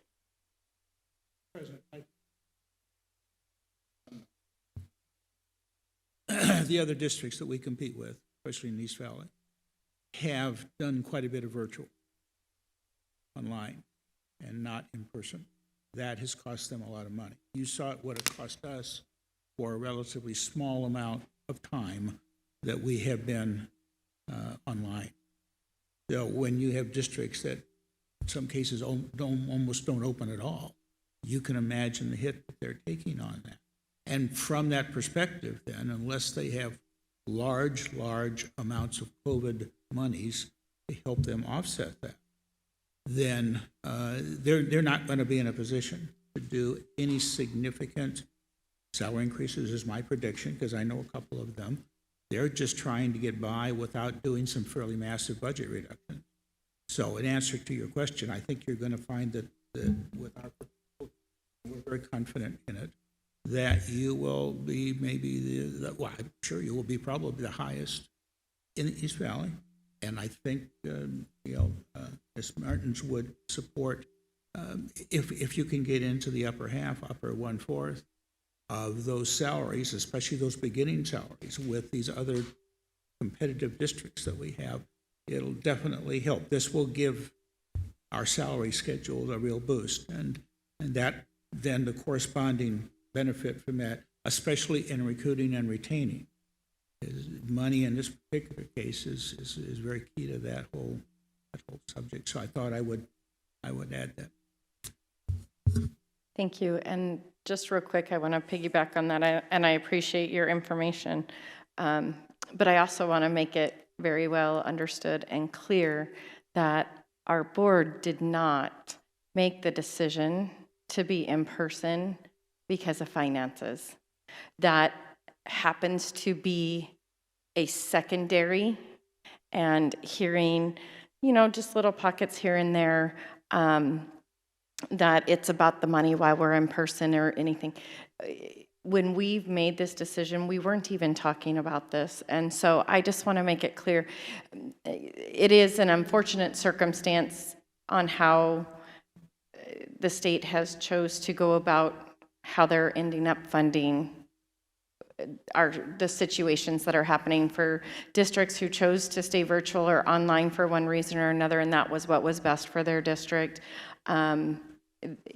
That's definitely something that going forward, all districts are going to have to look at and struggle with on how it all falls and how it all ends up playing out, because when these decisions were made, no one knew how that was going to play out. But I just wanted to clarify that we did not make the decision to be in person because of money.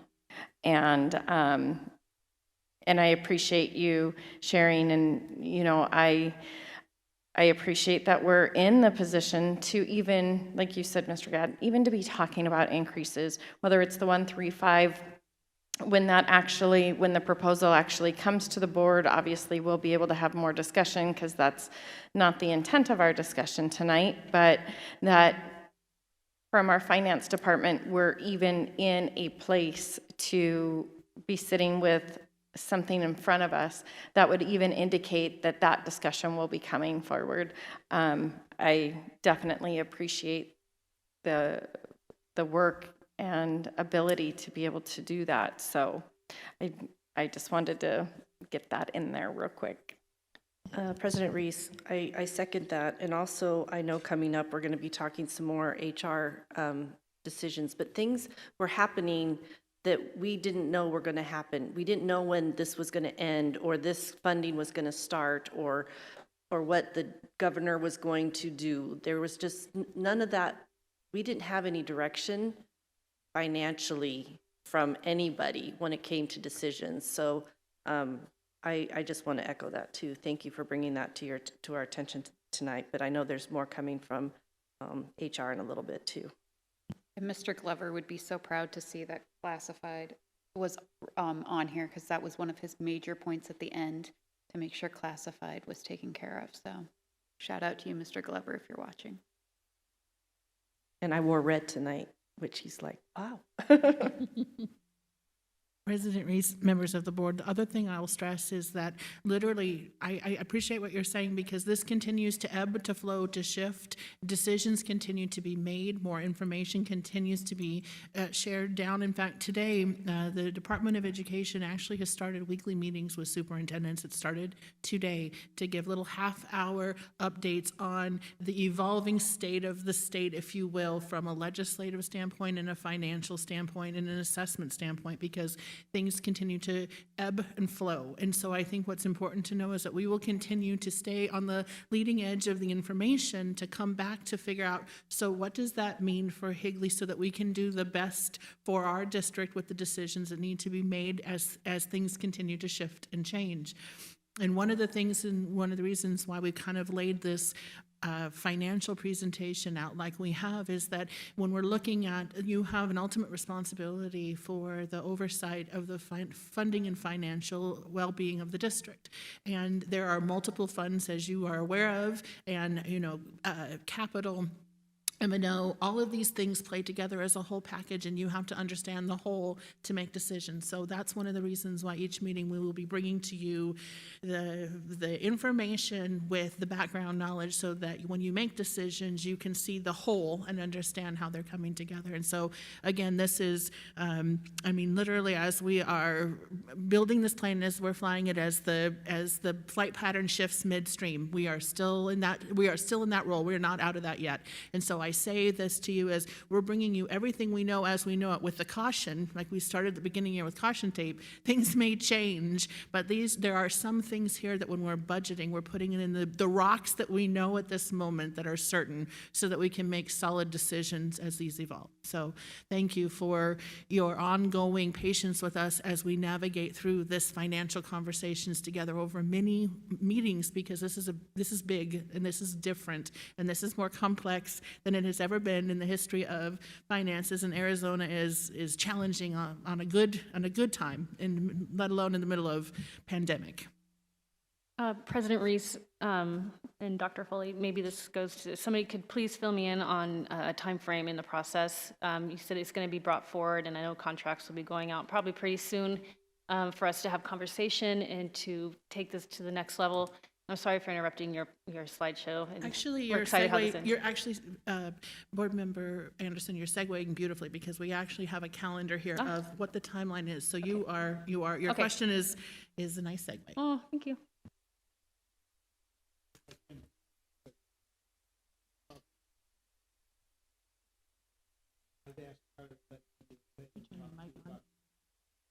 About the calendar, which appears on page 11. If you've got a hard copy, the slide that you see here is the same slide that the same calendar that we have proposed to you since this began, along with the steps that we believe you need to take at certain places in this calendar to make sure that the planning and implementation of the budget for next year is done on a timely basis. We started out with talking to you about our current budget revision, and you saw that again this evening. And we're talking to you about the 21-22 budget projection, and you also saw that this evening in the PowerPoint. As we move forward, there are going to be some other opportunities to talk about, particularly the 21-22 budget projection. But what we're trying to head toward is to have your tentative approval, not your final approval, but your tentative approval of the MNO budget on the board meeting schedule for March 10th. That would allow us to get contracts out, hopefully ahead of most others, and try to retain or recruit and retain the best that we can find. So that's the first one. The second one that we'll be discussing with you beginning on February 10th, the next board, we're going to start injecting capital out. I need to get closer. The capital outlay budget and the projected possible bond budget, if you choose to have an election, those preliminary projections will be in front of you in the first meeting in February. They have a significant bearing on all kinds of things, from textbook adoption to facilities to transfers from MNO to capital. All of that is mixed into that projection that we will be giving you. And we will have that revision or that subject discussed, as you can see in number 3, on 3 different occasions: 210, 224, 47. And leading up to the reason the 6/9 date is there. It's not necessarily a board meeting date, it might be, but it is there because that's the last available date that the board can call for a bond election for November. So if you kind of step back and look at what is important to do between now and then, I need to get a basic understanding of what we've been presenting and ask questions so that we can try to help you with those answers, so that when you get to that point, you can make a more intelligent decision about what you want to do. So that's the calendar intent. I know you've known that probably since we started early in this process. So that will be on the February 10th agenda, and we would encourage you, if you have questions about anything that we've talked about, please call us. We'll be happy to meet with you individually. We can do that at any time that's convenient for you, because I don't want us to get to the point where, you know, we can't meet some of these dates, or at least make a decision relative to some of these dates, because we just don't understand what some of this projection and stuff is all about. So please let us know. Thank you for the time. Thank you. I had one other question that I haven't seen in the presentation regarding budget, is our additional curriculum adoptions. And they're going to be, President Reese, those are our capital, and those are going to be, you're going to see those when we bring you capital budget, because that is from our capital, and you will see a large amount there. You'll see our sustaining amount. You'll also see for our timeline along with for our science adoption. You'll see also things like for musical instruments and those things. So you're going to see in the next meeting and our shift to capital, the stuff. So MNO, we're talking about salaries, primarily salaries, and in some cases, because we were paying some capital out of MNO, that's why you've heard some discussion about capital. So when we shift purely to the capital, you will see where we're funding those, and you can begin to see how we're anticipating also. We're bringing the information, as you remember, you called for a study. We're looking at our demographic study, and you're also looking at a facility index. We've also done our own priorities with our capital needs for repair, for maintenance, for textbooks, for those things. And we have 2 scenarios for you. If we pass a bond, what we do, and our priorities, how we fund things. If we don't, what our priorities and needs are, so that we truly, if we were going to call for that bond election, we know what we will be living with or without if we don't, and how much it will cost us. But in any case, what we will have for you at the end of this presentation, and we'll show you in just a moment the next slides that are what we'll be talking about at each meeting related to this. But by the time you're done with this conversation on budget, you will never want to talk about it again. But we will have literally a 5-year plan on what we're going to prioritize from capital, how we're going to fund things, and what our budgets will look like from all of those pots and funds of money. So this is the year of the financial conversation and long-term planning as a board.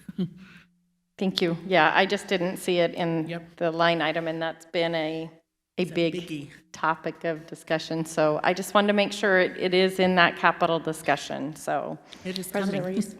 Yes. Thank you, Mr. Gadd and Mr. Moore. I literally have been more, I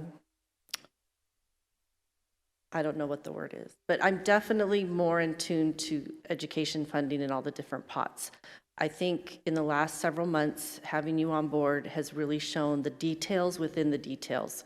I always kind of had a broad picture of education funding, but you have really schooled us as a school board, and I thank you so much for your time and really digging deeper for us, all of us here. I'm not a numbers person.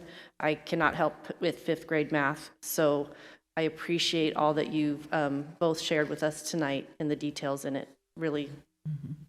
Thank you. Appreciate that.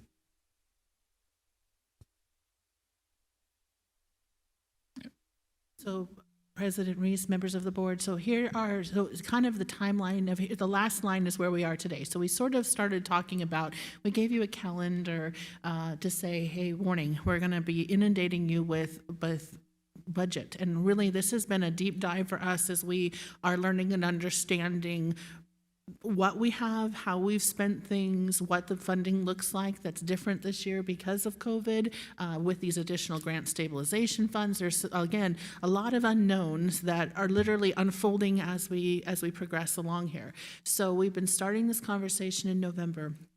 And if you hit the next slide, you'll see basically every board meeting, you are going to get more information, and you'll see that we're going to start at the first February meeting, we're going to go deep into capital. You're also going to get your third review of the MNO budget. So this is coming back to you again with any updated figures that have been given to us in the interim. You'll also see that on the 4th, we're going to talk about those grants and the long-term budget and capital projects and what that means for us, so that you have an understanding of what we have and what we anticipate our needs are from a maintenance standpoint, from a priority must-have to be really nice if we can do this, so that we have some information in making decisions. And plus, it'll also help us tell the story when we go, if we decide as a district and the governing board calls for an election, we will clearly be able to say this is what we were going to be able to do and when we will do it. Then you have the 10th would be our tentative approval of the budget, where we would then be able to turn around and issue contracts. We would like to be able to do that because we want people to be able, this is when we have historically issued contracts, and this would be really nice for us to be able to keep with that timeline. Then you'll see that again in April, we continue with that capital budget, because again, a lot of these things don't officially approve until later, but we're going to keep talking about it so that we can make some decisions, because again, that date that we must decide by the 9th. So again, virtually every meeting, we will continue to talk more about the different funds and the plans and the priorities. Just one comment to add to what Dr. Foley's already said. If you look at this slide up here, the April 7th date is the one that we would ask you for tentative approval, but not of MNO, but of capital. The reason for that is it allows us to begin to do bidding and whatever else we need to do to order those things that you've approved in the capital budget, and to have them available as much as possible before school starts.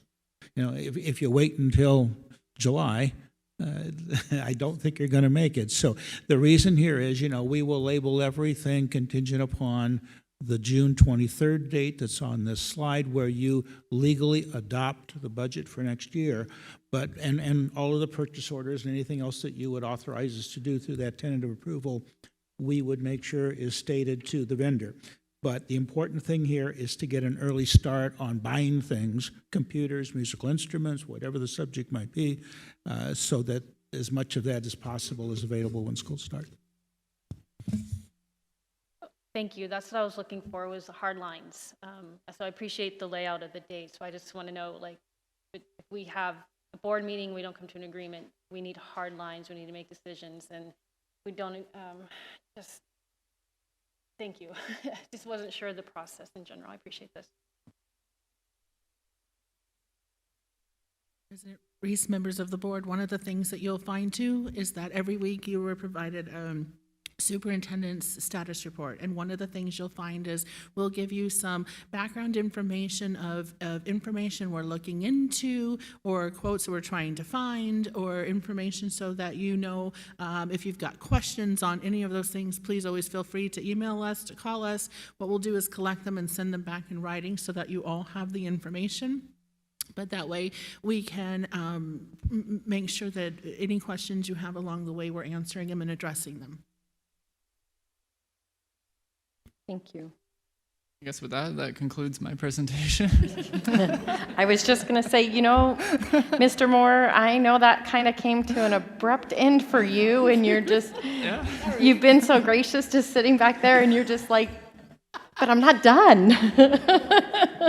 So, Yes, thank you. I know that feeling of, I guess I'm done.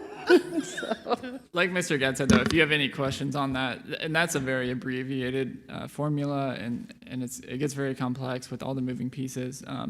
But we're very confident in what we presented today and those numbers. So if you do have any questions, feel free to reach out. thank you, and thank you for the level of detail. I was going to say to Mr. Moore, welcome to Higley. I mean, they just, what we do is we put you right on the center and we have you start doing PowerPoint presentations right out of the chute. So good job. All right, if we don't have any other questions, we'll move on to 8.6, the Higley Unified School District paid sick leave benefit due to the COVID-19 pandemic. Ms. Martins. Good evening again, President Reese, members of the board. So our next topic tonight is to discuss the COVID-19 paid sick leave benefit. Some of you might be aware or need a refresher that back in the spring, the federal government enacted legislation called the Families First Coronavirus Recovery Act, also known as FFCRA. What many individuals probably didn't recall or realize at the time, and it was from the onset of this legislation that it had an expiration date, and that expiration date was December 31st, 2020. Many of us sat wondering in November and December, would that extend, and really didn't know, but we started to have discussions, not only internally, but also externally with our colleagues from other school districts in the East Valley. What are you looking to do? Are you going to look to extend this? How are you going to extend this? Knowing that COVID-19 has not gone away, although we've had some progress in terms of vaccination. There are other challenges that we're still going to have to meet in that process. So in December, we started to have more conversations when it was clear that it didn't look like there was going to be an extension. When we came back from our winter break, there was a lot of confusion because the federal government did extend the tax credit related to FFCRA. However, what a lot of individuals didn't realize, as a public agency, we were not eligible for that tax credit. So we never actually got a credit to begin with, really kind of what we typically say, that unfunded mandate. We had to follow the legislation because it was federal law. However, there was no direct benefit to us financially other than the ESSER and other relief components that the governor has produced, which really, I suppose, if you look at it, could go towards anything that we feel is related to COVID that we have to supplement in terms of expenses that we've had. So as a result, we've decided that in the best interest of our employees, we needed to come back and ask for an extension of FFCRA, but really looking at it from the context of it's going to be Higley Unified School District's COVID-19 sick leave. But you'll see on this, if you are familiar with FFCRA, it's pretty much an exact copy with some slight modifications, and I'll talk about some of those modifications. So one of the things that we would like to look to do if the governing board approves this later tonight, actually the action item will be after today's information session, is that we would retroactively put this back to January 1st and then go until June 30th of 2021. If there's a need to look beyond that, we'll have another discussion within leadership at the district level as well as at the site level to determine where we at in the status of COVID and where we should go, as there's probably likely going to be other things that'll come up within the next 6 months for sure. Ms. Martins, can I interrupt you just a second? For our newer board members, normally what we love to do is have our work studies on items that are going to come later for a vote. And so, and that's something that we've mostly done throughout the last year very well. So we have work studies on these kind of bigger topics that need further discussion, and then later we have a vote. This is a time-sensitive item for our employees today, so that is why it came this way tonight. Normally, that's not how this happens, but this is time-sensitive, and so I just wanted to clarify. Thank you for that clarification, Board Member Kalar. That is accurate. And we had one board meeting in December, and it was early December. We were still unsure of what was going to happen with the legislation. And this month, because of the board trainings, we only have one board meeting, and that's tonight. So in discussion with cabinet and district leadership, it was imperative that we had an action item as well as an information item tonight. So you'll see a lot of similarities, like I said, because it's pretty much an exact copy of what the original legislation was. But what we're looking to do is continue for our employees 80 hours of paid sick leave and or the equivalent of time for those individuals that are less than full time. The stipulation that we have is that they have not already exhausted their emergency paid sick leave from when the bill was initially enacted until December 31st, and or have not exhausted their extended Family Medical Leave Act. We have about 187 employees that have utilized the ER sick is what we've been calling it for short here in the district. And we've had probably about 39 employees approximately who've already exhausted the time. So when you look at about 1,500 employees, that's actually not that great of an impact in the larger picture. But as we know with our everything in the news, our numbers, and certainly the things that we're very cautious of, we don't know how that's going to continue as time progresses. So you'll see that component of extending it with those stipulations, and then you'll also see in the next bullet in regards to the fact that it's certainly based on their own diagnosis and or a diagnosis of the need to quarantine. That again is not any different. The next bullet also talks about the fact that any employee as of when we returned on January 4th, up until now, because hopefully the board will approve this tonight, will get back any time that they have used to cover their illness related to COVID in the meantime since our return. And that's going back until January 4th through the 20th. And we've been tracking it, so it's easily identifiable for us in the system to go back and see who has utilized their own general leave and or vacation days to keep them in a paid status, to go ahead and retroactively give them back that time and apply this new HUSD sick time. Next slide, please. So looking at additional details in relation to the benefits underneath this paid sick time, there are sub-bullets that we have, and again, you'll see a lot of similarities.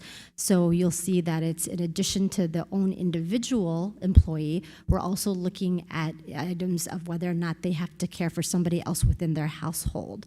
So again, subject to federal, state, local quarantine or isolation related to COVID-19, and that also applies with our own medical district nurse too, if she is looking to tell somebody to isolate based on the new regulations that came out for guidelines. I believe it was the first week we came back. Time is, I can't believe it's January 20th already, but the first week we came back as there were new implementation guidelines that came out that week. So if they've been advised by any other healthcare provider to self-quarantine related to COVID-19, if they're seeking a medical diagnosis related to symptoms and or has symptoms of COVID-19, again, if they're caring for an individual that I said earlier within their household that fall within items 1 and 2 in terms of their own self-quarantine or subject to somebody else in their household that they have to care for, and or if their child care facility is closed and not available. And you'll see that we added the stipulation of children under the age of 3. One thing I think is great that the district, and I believe it was underneath our executive director, Ms. Sherry Richards' idea, but we created the LEAP program in which we have for our employees a child care service if our other surrounding districts that our employees' kids attend to are on a hybrid station or a hybrid rotation, and or if they close for a period of time due to quarantine, we have a program in which they could come and have some services at no cost to them. However, under the age of 3 is a little difficult sometimes in relation to various components and how young they are. For example, we actually did have some employees in which their children were very young and their facilities closed and they had nowhere else to go. So we felt it was important that we still offered that availability to them, but anybody older the age of 3, we would have the LEAP services in which we could provide for those employees. And then, of course, if anything happens both at the state or federal level that enacts something, we would look to void this benefit and apply the legislation that they have if that's applicable. I'll take any questions. President Reese? Mrs. Kaler? I just think this is awesome that we put this together as quickly as possible. I want to make sure that our teachers know that we are so aware of this FFRCA disappearing and how it is crucial that they have the benefits. So I'm thankful that you brought this to us ASAP.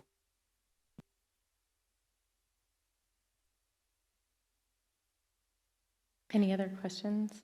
Yes, just a quick one. I just want to clarify that waiting for a COVID test answer.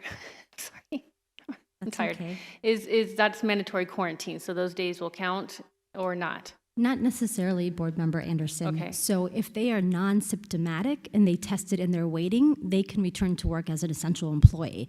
If they have symptoms and they are waiting an answer and testing, then they stay home, and those would be subject to fall under these. Okay, so exposed, no symptoms, but tested, you're saying it's okay to go into work? Correct. That is Okay. the guidance that we've received from the Arizona Department of Health Services, and we continue to be consistent with everything that they have given us. Okay, perfect, thank you. Okay, thank you, Ms. Martins. With that, we will go on to our action item 9.1. And I move that the board approves extending the paid sick leave benefits for employees for the time period of January 1st through June 30th, 2021, subject to how it was outlined in the presentation. I second. I second that motion. You have a question? Oh, okay. I seconded it. Gotcha. Perfect. Any other questions that have come up in the last? Okay. All those in favor? Aye. Aye. Okay. That motion carries 5-0.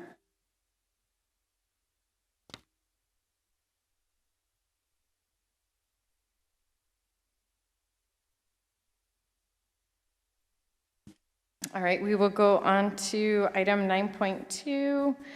I move that that we approve the updated 2020-2021 certified performance pay plan. Second. Questions or comments? Mrs. Anderson? I don't know if this conversation applies now, but how does that affect, as far as when they're looking at the evaluation, how does that affect the teachers, or how are they being evaluated if they're teaching online classes, or if they're doing the physics and so on? Are they being evaluated in the same manner? How does that affect this? Very good question, Board Member Anderson.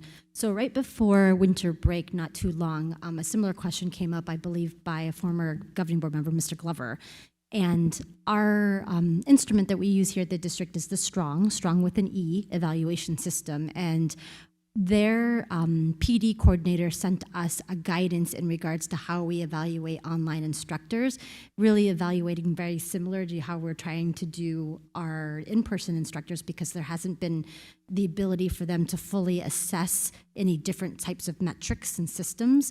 So we sent out that guidance to all of our qualified evaluators and asked if they had any questions. Thus far, I have not heard any specific questions. I don't know if Mr. Latzenheiser or Ms. Richards have heard anything from the various evaluators, but at this time, we were successfully able to do most of our phase 1 for those group teachers or evaluation 1 for our group teachers that fell within that category before the winter break. So if anything else comes about and any other guidance that we get from STRONG, we will certainly pass that along. But we are trying to use the same 7 standards that we had, and trying to pop in where we can, view syllabi, making sure that we're looking at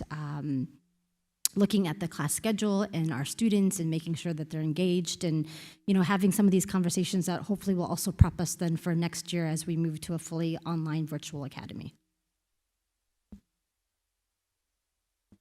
Any other questions? All those in favor? Aye. Aye. Aye. That motion carries 5-0. All right, we will go on to 9.3.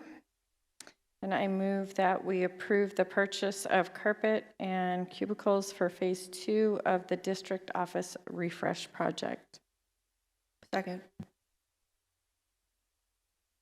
Who was that? Oh, I'm like, I hear it come from this side. I just didn't know who. All right. Any questions, comments regarding this item? All right, all those in favor?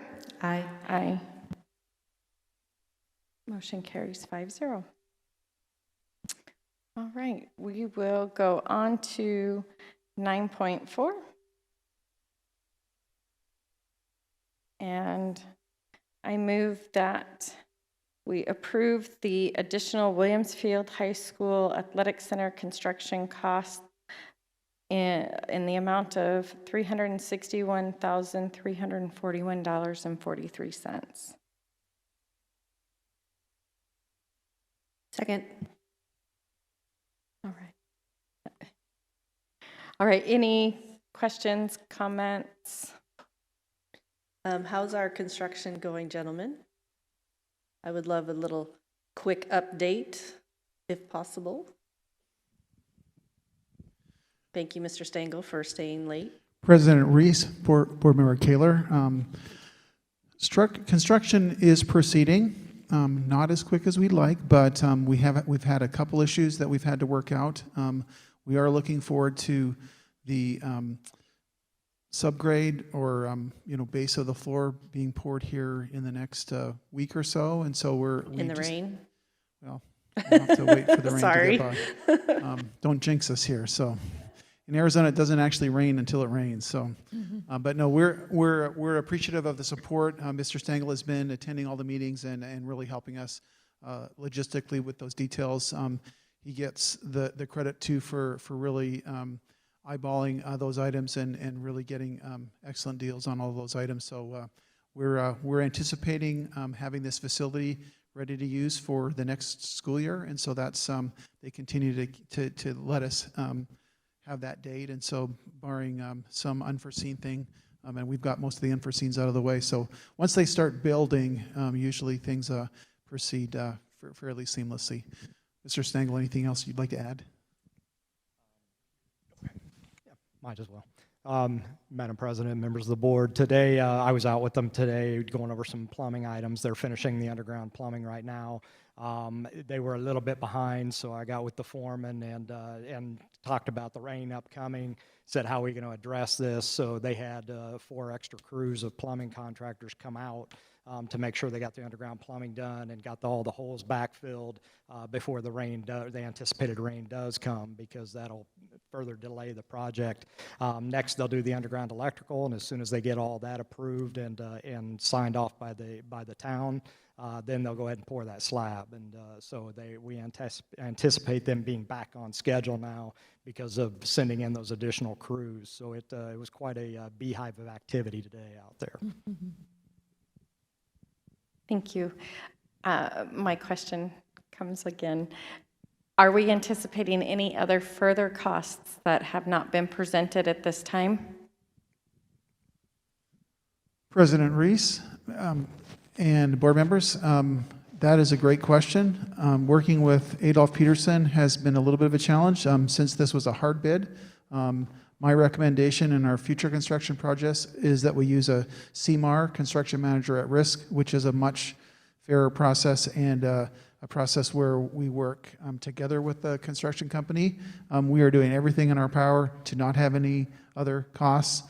I can't say for sure, though, that that's not going to be the case. So I don't want to say yes. We're really working hard to get to that place, but I'm afraid I can't guarantee that with this particular project. But we're really working hard not to have any more increases. But well, I'm not necessarily talking about increases in cost of what they're doing, but yes, obviously the furniture wasn't included in that. So is there anything else that we would be adding that you're anticipating would come back? I get if we have to, approve some increases because some costs. No, the only thing change. that I know right now that we're still working on, when we abandoned because it was really complicated to demolish the 700 building.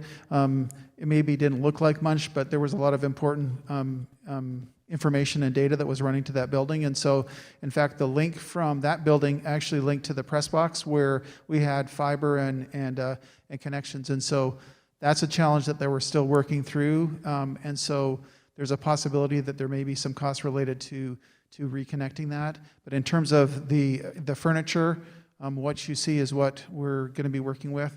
And just in terms of construction projects, as you go through each of the stages, sometimes things come up that are unforeseen. And so what I'm saying is we're really working hard not to have any more things, but when they're unforeseen, they're unforeseen. And so at this point, the only thing that I'm aware of, and Daryl, you can correct me that if there's anything else that we've talked about, but we meet regularly with them, and that's the only thing that we might have an additional cost in terms of having to rerun, or possibly if we can't find that line that connects to the press box, because it's important to connect to our network, and with the high-tech systems that we have and the ability to not only stream that game, but all those other connections are important. And so that is one thing that we're working on right now and trying to resolve it with as little cost increase as possible. Is there any further electronics, TVs, monitors, I mean, that you want to have that we haven't talked about that? Technology within the in the athletic center is still a discussion. So that would have to bring back. So there could still be some pending But items. it's not extensive as this is a locker room area. So there's some coaches spaces, but let me research that, and I'll bring that back in a status update. Okay. I'm just trying to, we talked about this with the other things. I'm just Yeah. trying to think ahead, and so that I get, we run into some snags and things like that, but that we're not kind of piecing a project without knowing a roundabout Yes. complete project. So, Yes. President Reese? Mrs. Kaler? I do remember saying that when we approved the construction that there was going to be these things coming. So I do remember a conversation about the inside piece. So, but again, I would appreciate us doing it right from the get-go, especially when it comes to the technology and the communication piece, and not skimp and then later have a bigger issue on our hands. So thank you for just keeping those, and I'm sure we'll see it in status on Fridays too as things progress. But I appreciate your time and cracking the whip on those employees to get it going. President Reese, Board Member Kaler, yes, thank you for that feedback, and I will continue to include those details in the status report.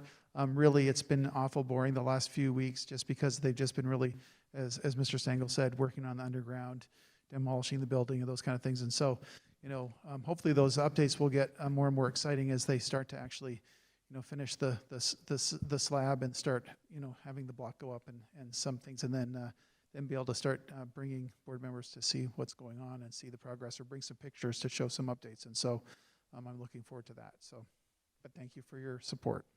President Reese, I would love to see pictures, because I haven't been over there. I've kind of quarantined a lot, so It's a hole. I'm assuming it's pretty flat like it was at football season, but I have not been since football Yes, season. I will so take some pictures and include when you those. maybe get Yes. over there, Yep. maybe a picture would be We'll awesome. do. Thank you. It is still pretty boring, but it will get exciting soon. So. Thank you. I appreciate it, and I appreciate you, Dr. Fowler. I know I get on you a little bit, and I just try and have a full picture and everything. So I appreciate you letting us know. Any other questions? No. All right, all those in favor? Aye. Aye. All right, that motion carries 5-0. All right. We have our future agenda items. Obviously, our budget's been laid out on some presentations and dates. Any other future agenda items for our new board members? This is a time that if there is an item of interest that either we want information on, we jot it down, see when we can get it into an agenda if it needs to be an information item presented in a meeting, a work study, if it's something that can be put into a status report. But these are areas of interest that we may need some more information on. President Reese, Mrs. Wilson? I know we talked about this over the weekend, and we talked about policy review and bringing that back into our dialogue per se, and just remembering policy review. So I don't know, Dr. Foley, how you want to handle that, but Well, the ball is in your court. Well, and on piggybacking on that, I learned a lot about policy on policy committee of the board and how that works. And if we do a committee, if the board creates or asks for that committee, then it's a board meeting. President Reese, Vice President Wilson, members of the board, absolutely. Talk about processes and procedures and how are we proceeding. And one of the things you'll see is already we're going to be bringing, even to our next board meeting, there are some policies that need some revision immediately, even including some policies we've recently approved. So please stay tuned. What we'll do is do a process for how we're going to proceed and bring policies for you. You'll begin seeing them first read, second read, part and piece. So we will provide a process for our policy review moving forward. And I believe marijuana probably should be one that is reviewed pretty quickly since the legislative laws have changed on marijuana. I know we worked in it a little bit, but we probably just need to review that a little stronger maybe because everything's a little changed now. Vice President Wilson, that was actually a topic of conversation at the Arizona School Administrators meeting this last week when we were talking about what is ASBA coming out with new policies in regard to marijuana specifically. Yes. I don't know if this is what you add, but anything upcoming for graduation ideas? Yes, we will add that. One of the things you will see in your status is we've even started a committee looking at several different options on that, but what we can do is a presentation and update about graduation in the near future as soon as our committee has some their fact-finding and putting together some different proposal options for us as we prepare to be ready with options, and we can present that. Anything else? All right, then we will move on. I move that we adjourn. Second? All in favor? Aye. Aye. Aye. Meeting is adjourned. Have a good night.